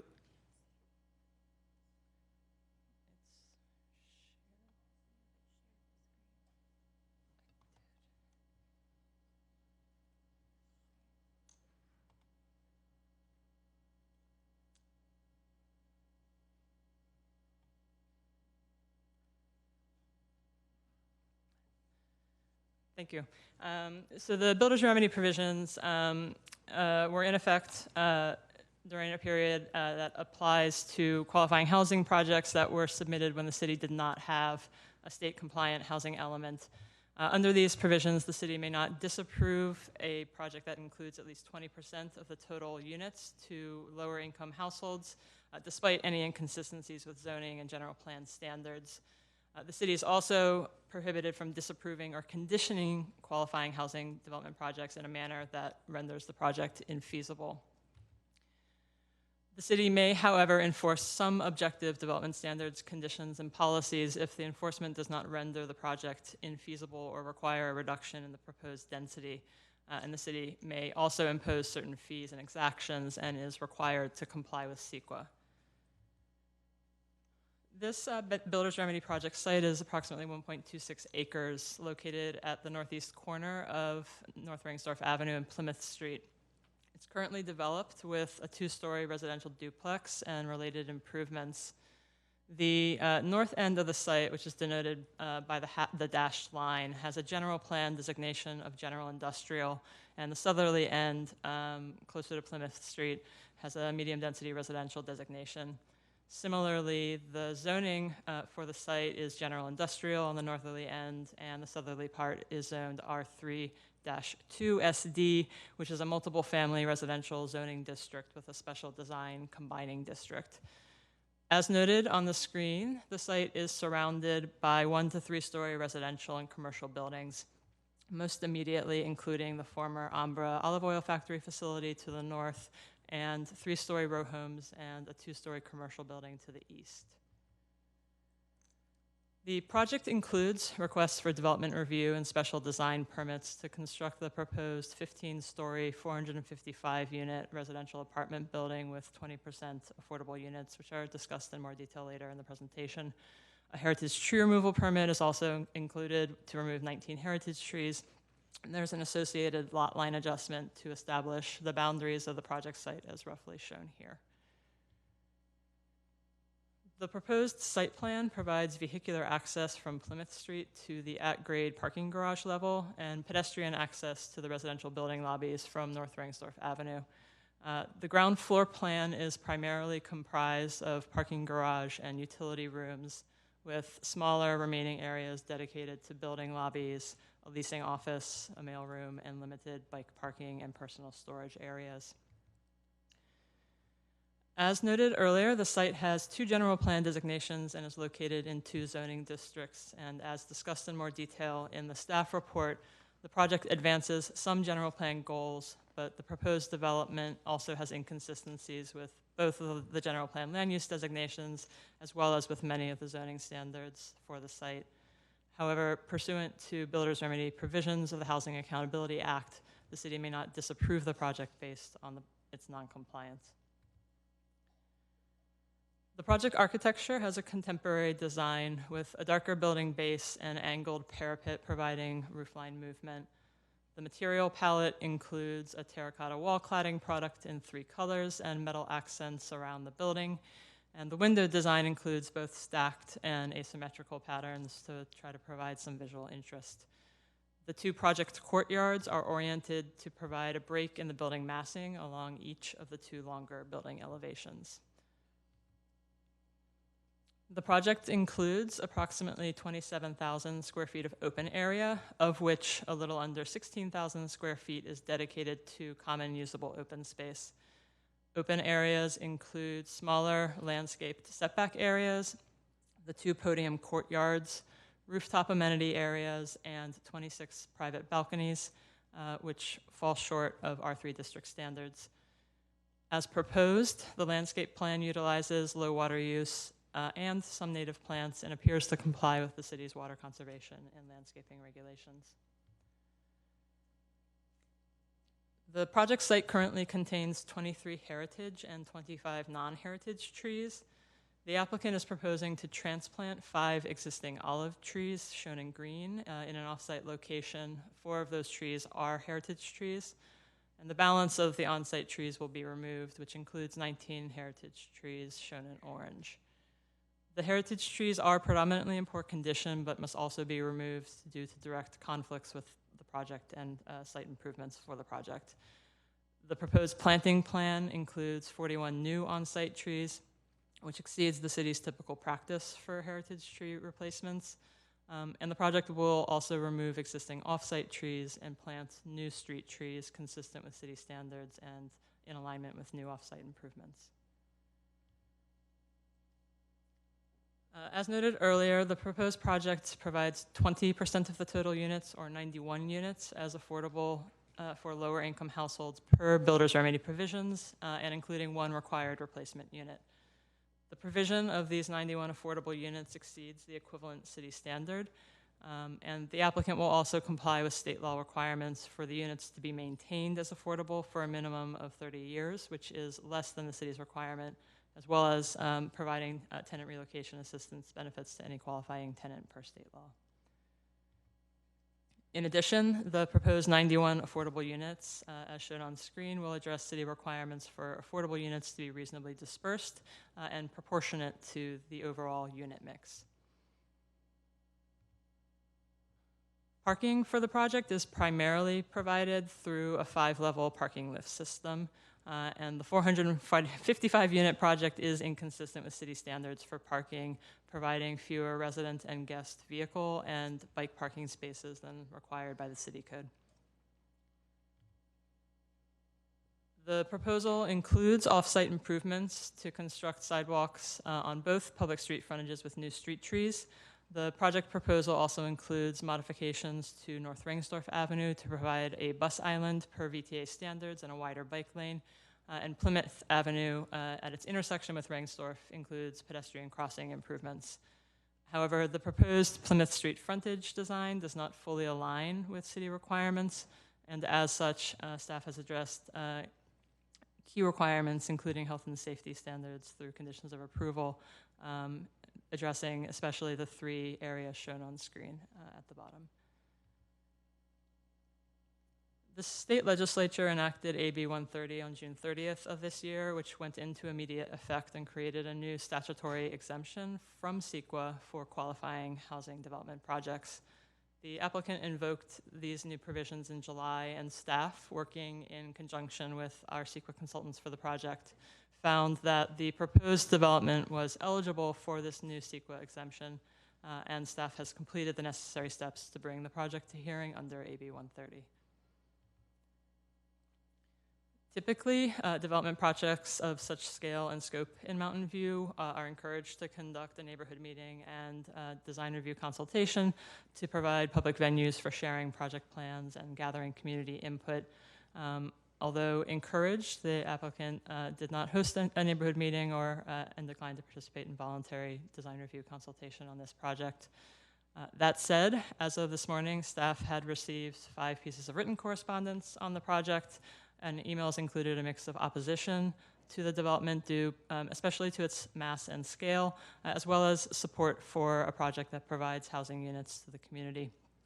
Additional written communication was received this afternoon, including a letter from the applicant's legal counsel that identified concerns with 2 conditions of approval and included a new related state density bonus request for a concession.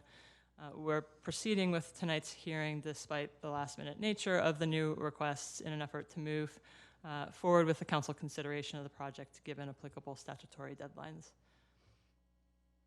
In conclusion, the project was found to be consistent with some of the development standards and achieves some general plan and housing element goals if built by increasing market rate and affordable housing opportunities in the city and helping meet the city's regional housing needs allocation. Where the project is inconsistent with city standards, these inconsistencies are not a basis for disapproving the project based on the builder's remedy provisions of the Housing Accountability Act. Therefore, staff recommends that the City Council adopt a resolution conditionally approving the development permits and finding the project exempt from CEQA pursuant to the findings and conditions of approval attached to the council report and per the full recommendation in the council report, with one initial modification to the recommended conditions of approval to remove Public Works conditions of approval numbered 170 and 172 as shown on screen, which were inadvertently included in the materials for tonight. Additionally, staff does not recommend approval of the new concession requested today by the applicant, as the request does fail to provide evidence of identifiable and actual cost reductions, and the requested time extension, as was discussed on the last item, is speculative and does not result in quantifiable cost reduction. Similarly, staff has prepared the necessary factual findings for denial that can be shared if council chooses to deny the new concession. And this concludes staff's presentation. Myself, Edgar Maravilla, the representatives from the Community Development Department and other city departments are available for questions, and the applicant team also has remarks to share with council tonight. Thank you. Great, thanks. So we'll set up the applicant's presentation, and then we'll hear from the applicants, Mario and Liz Ambra. You'll see 7 minutes on the clock right here.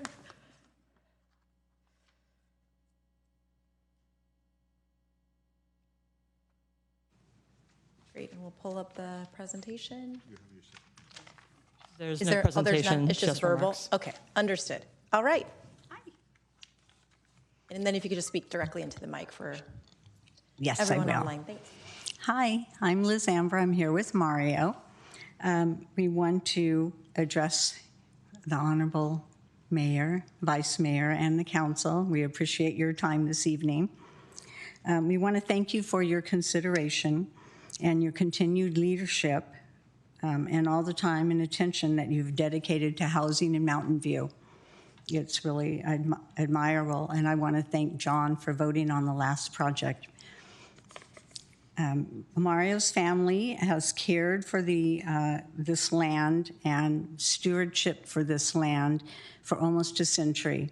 It's been in the family, and we remain committed to ensuring that this land serves the community for generations to come. With this proposed project, out of the 455 units, 91 will be affordable and we believe is an investment that aligns with the city's long-term goals, housing availability, equity, and growth.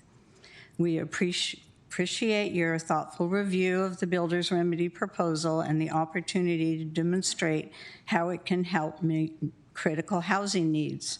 We look forward for your vote of approval of this project, and we hope to be able to continue the development plan forward into the future. It's very exciting. And I think Mario has just one comment. Yeah, I'd like to take time to opportunity to thank Can you Edgar. just move directly into the mic? No worries. People always tell us they can't hear. So thank you very much. I'd like to take this opportunity to thank Edgar, our planner, for all his help and guidance over the years. Our efforts have made a meaningful difference, and we appreciate your support. Thank you. Thank you.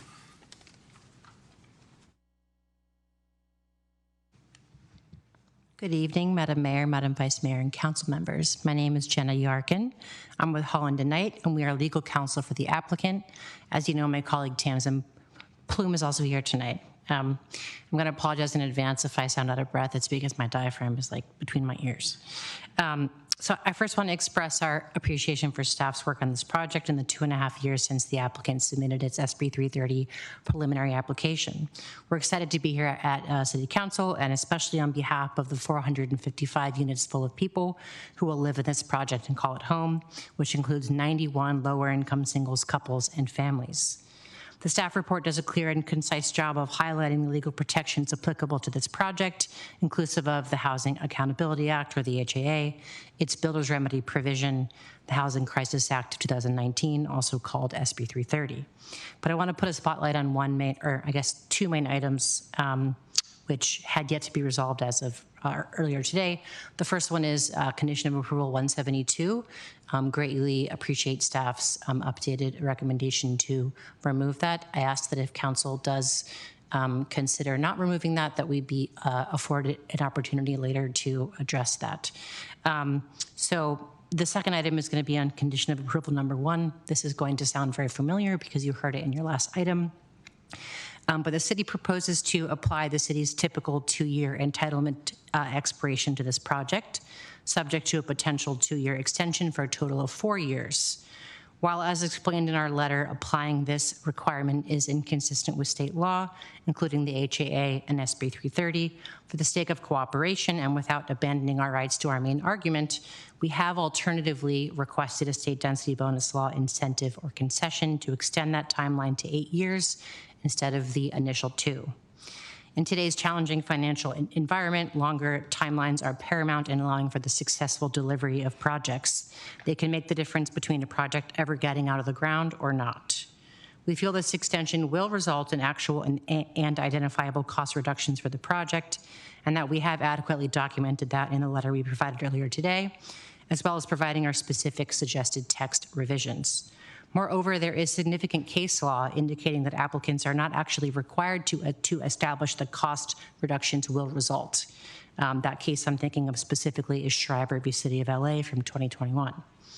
Accordingly, we're hopeful that when council considers a motion later this evening on this project, it will do so while incorporating our revisions to condition 1. In the event the city does not, it will be opening itself up to being found in violation of the HAA and SB 330, in addition to the state density bonus law. Lastly, I just briefly want to address the written public comments of members of the public who are concerned about what they presume will be negative traffic and other environmental impacts of this project, mostly based on its density. So these are frequent community concerns when applicants propose relatively dense housing projects. However, a project's height or number of units are not in themselves indicative of significant environmental impacts, and a wide variety of projects can be exempt from CEQA. Instead, what's important is that it's been carefully demonstrated that the project complies with the specific standards for AB 130's new CEQA exemption, which has been met here.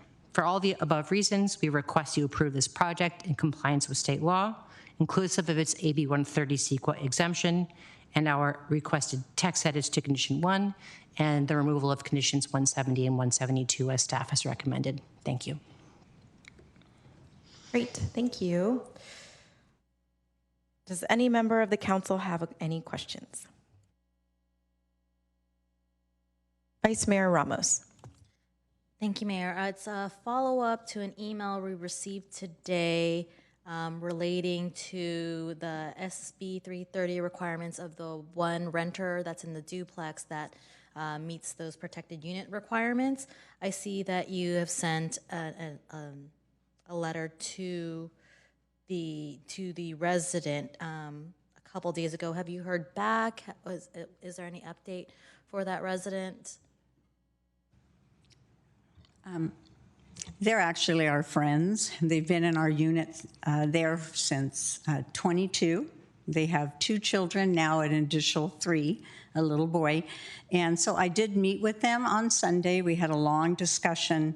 They really are, they want to stay. And so they want to stay through the development as long as they can, and then we'll help them look for housing. And then, of course, given them the state, that all the information that the city provided.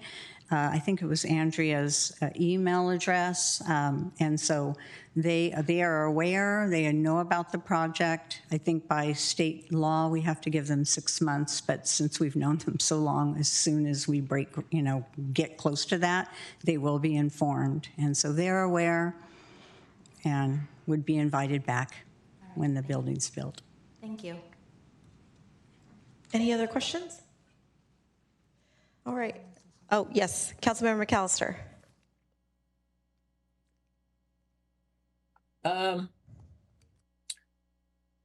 Okay, well, yeah, I do have one question.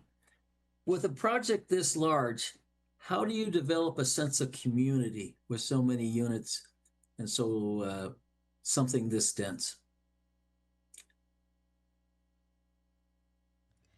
I'm thinking that question is for the applicant.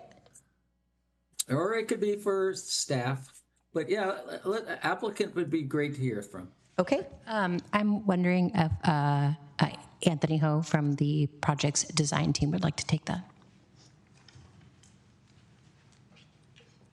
Good evening, Council, Honorable Mayor. Anthony Ho from LPMD Architects. This project, yes, there will be a lot of people in the building. We do provide 2 courtyards, as staff presented earlier. One courtyard is more with a pool, and the other one is more of a passive, quieter setting. So people have different activities. And in addition to that, we also have a top floor clubhouse that people can hang out and have activities, have pool table, yoga room, exercise room, and a courtyard at the rooftop with nice views. So we provide a lot of amenities to them. And hopefully the property manager there will be arranging different kind of activities throughout the day and night to bring the people together. Yes. Okay. Does that answer your question, Thank you. Councilmember McAllister? No, that's it. Thank you. Great, thank you. Thank you. All right, I'm not seeing anyone else in the queue, so we'll now open it up for public comment. Would any member of the public joining us virtually or in person like to provide comment on this item? I see one person, Cesar Plasencia. Oh yes, 3 minutes, thanks. Yes, thank you, Mayor. Good evening, Mayor, City Council members. My name is Cesar Plasencia, field representative with NorCal Carpenters Union at a local 405 in San Jose, covers Santa Clara County.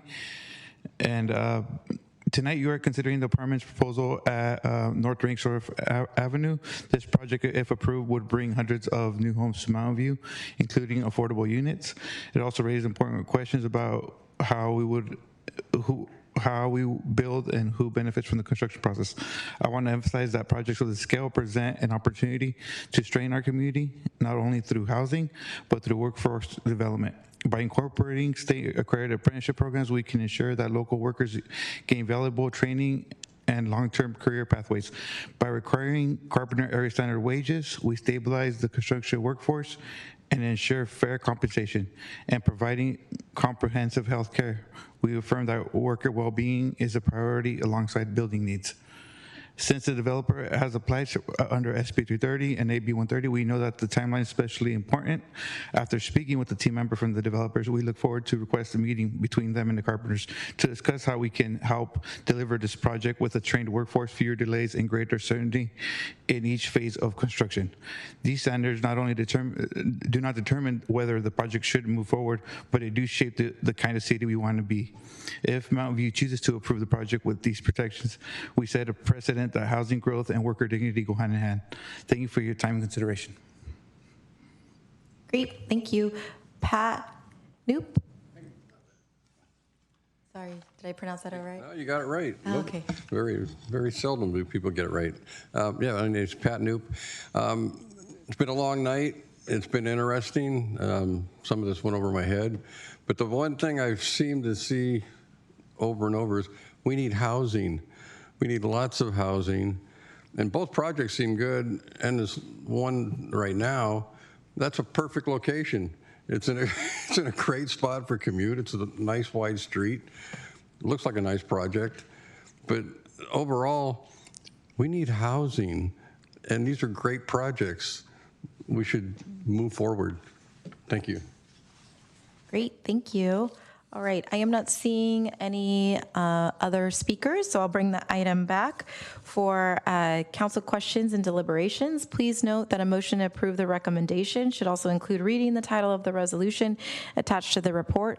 The city clerk will take a roll call vote as we have a council member participating remotely this evening. Councilmember Clark.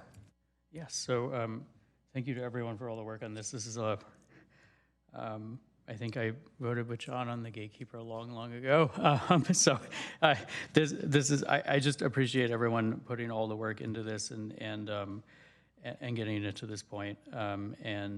This seems very straightforward to me. And so I'd like to make a motion for I'll read it momentarily, for the staff recommendation with the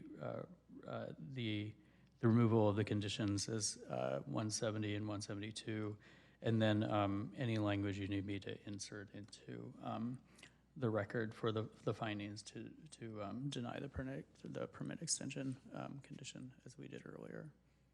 So while you're pulling that up, I'll start reading I'll move that we adopt a resolution of the City Council of the City of Mountain View conditionally approving a development permit, special design permit, and lot line adjustment to construct a 15-story, 455-unit residential apartment building, 20% affordable, replacing a residential duplex and associated improvements, and a heritage tree removal permit to remove 19 heritage trees on a 1.26-acre project located at 901 through 987 North Ringsworth Avenue, APN 153-02-039, APN 153-02-040, and APN 153-02-040, and finding the project to be statutorily exempt from the California Environmental Quality Act pursuant to Public Resource Code Section 21080.66 to be read in title only, further reading waived, with the additional modification removing conditions of approval numbers 170 and 172 and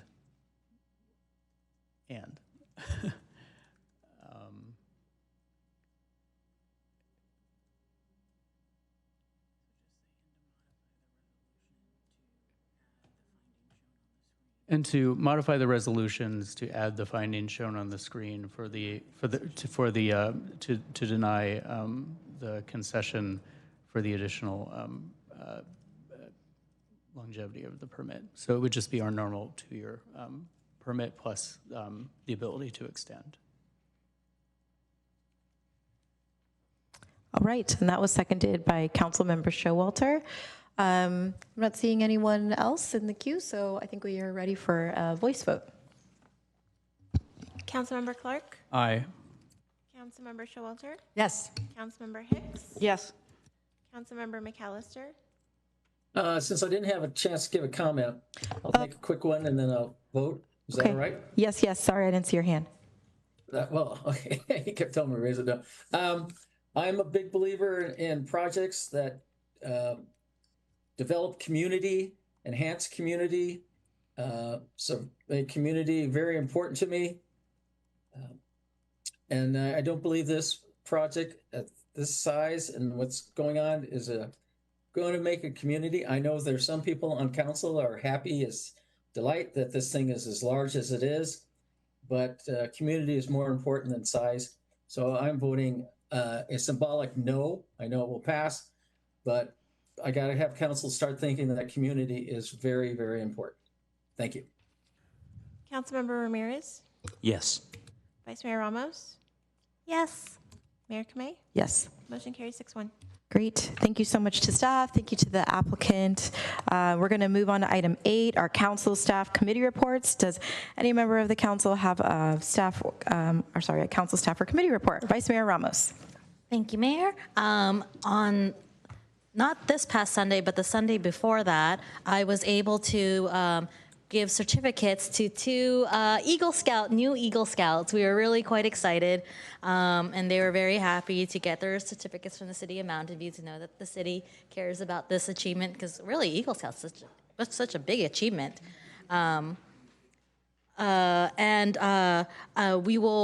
will be mentioned by the mayor later. We're adjourning the meeting in honor. Can you comment on it? Oh, I can comment on it after that? Okay, yes. Perfect. Councilmember Showalter. I have a list of things, but I'm just going to share 2 of them. One, on November 7th, that was Friday before last, I attended the Stanford Policy Day on Resilience. I shared the presentations with you in an email, and I really think there's a genuine interest with the people the schools, there's a whole list of schools involved, and working more with local communities to do research. But I particularly think you would all be interested in looking at the one on the public opinion poll that was done by the policy. I'm sorry, I'm blanking on the name, but a very, very famous policy group and this professor from Stanford on the public's view of climate change and do they believe in it or not? And the answers were resoundingly that they do all over the country. So I think people would enjoy looking at that. And then the other thing I wanted to share, on Saturday, I went to Veterans Day celebration at the New Frontier Mobile Home Park, and that's where these flag pins came from. And so everybody gets a flag pin. And if you would like more flag pins, I have quite a few more. They were giving them out to everyone, and they wanted me to pass them on to the council. They're very grateful for the good service that they get from the city of Mountain View. They recognize that we are a well-run city, and they really appreciate that. And they also were appreciative of the neighborhood grant. Great, thank you. All right, I have a couple things. We got to celebrate our veterans at our Veterans Memorial, and some of the council joined that on Veterans Day. Yesterday, yes, we did have our council appointment review committee, and then last week I was able to attend the Stanford University president's mayor's reception, elected officials reception. But I guess what I need to say is go Bears. All right, Councilmember McAllister did it just for you. It's an observation that happened to something that happened to me on Monday. Is this the right time, or can I do it? Is there another section after this? Let me go to Councilmember Hicks, and then I will go to you. Okay. So we had a council sustainability meeting where primarily we talked about the difficulty of meeting our greenhouse gas reduction goals in light of policy and funding changes by the Trump administration. Thank you. Okay, Councilmember McAllister, yes, this is item 8, so please feel free. So a week ago Monday, Gwen and I were walking our dog, and we went over to Starbucks as we always do. And we were sitting there, and that morning we heard a crash. We go, oh my God, the two cars ran into each other.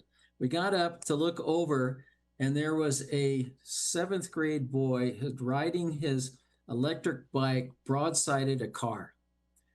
Fortunately, he was wearing a helmet, but he was in a lot of pain. The fire department came, the police department came, and took the boy to Stanford Hospital.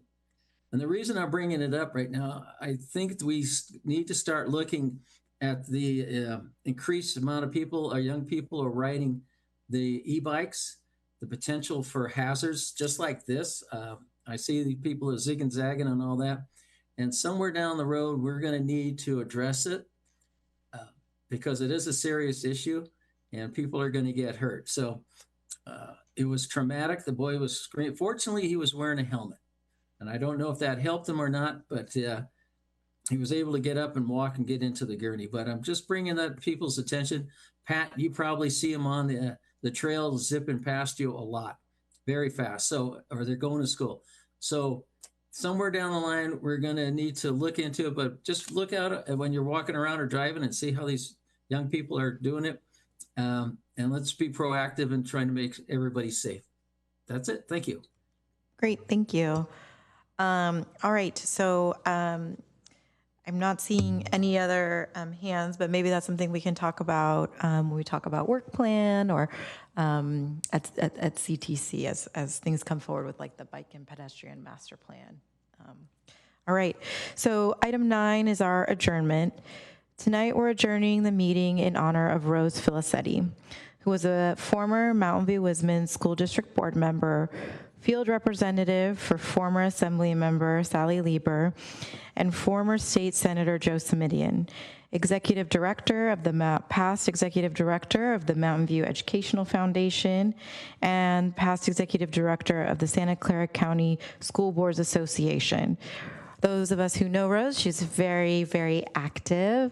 And most of all, you know, grandmother to her grandchildren and mom to Matt, and many of us on this dais know Matt. And so our thoughts are with her family and her loved ones, and I know they're gonna be doing a celebration for her on December 1st.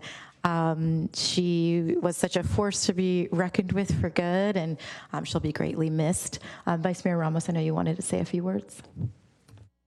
Thank you, Mayor. I actually had the opportunity to speak to Matt today. I called him for another thing, but also express our condolences from the council and told him about us adjourning tonight, and he was very touched. And a lot of us have worked with Matt, so it was really sad. They're going through. All right, well, thank you. The meeting is adjourned at 10:51 p.m. I'm supposed to read our next meeting. The next City Council meeting will be held on December 9th, 2025.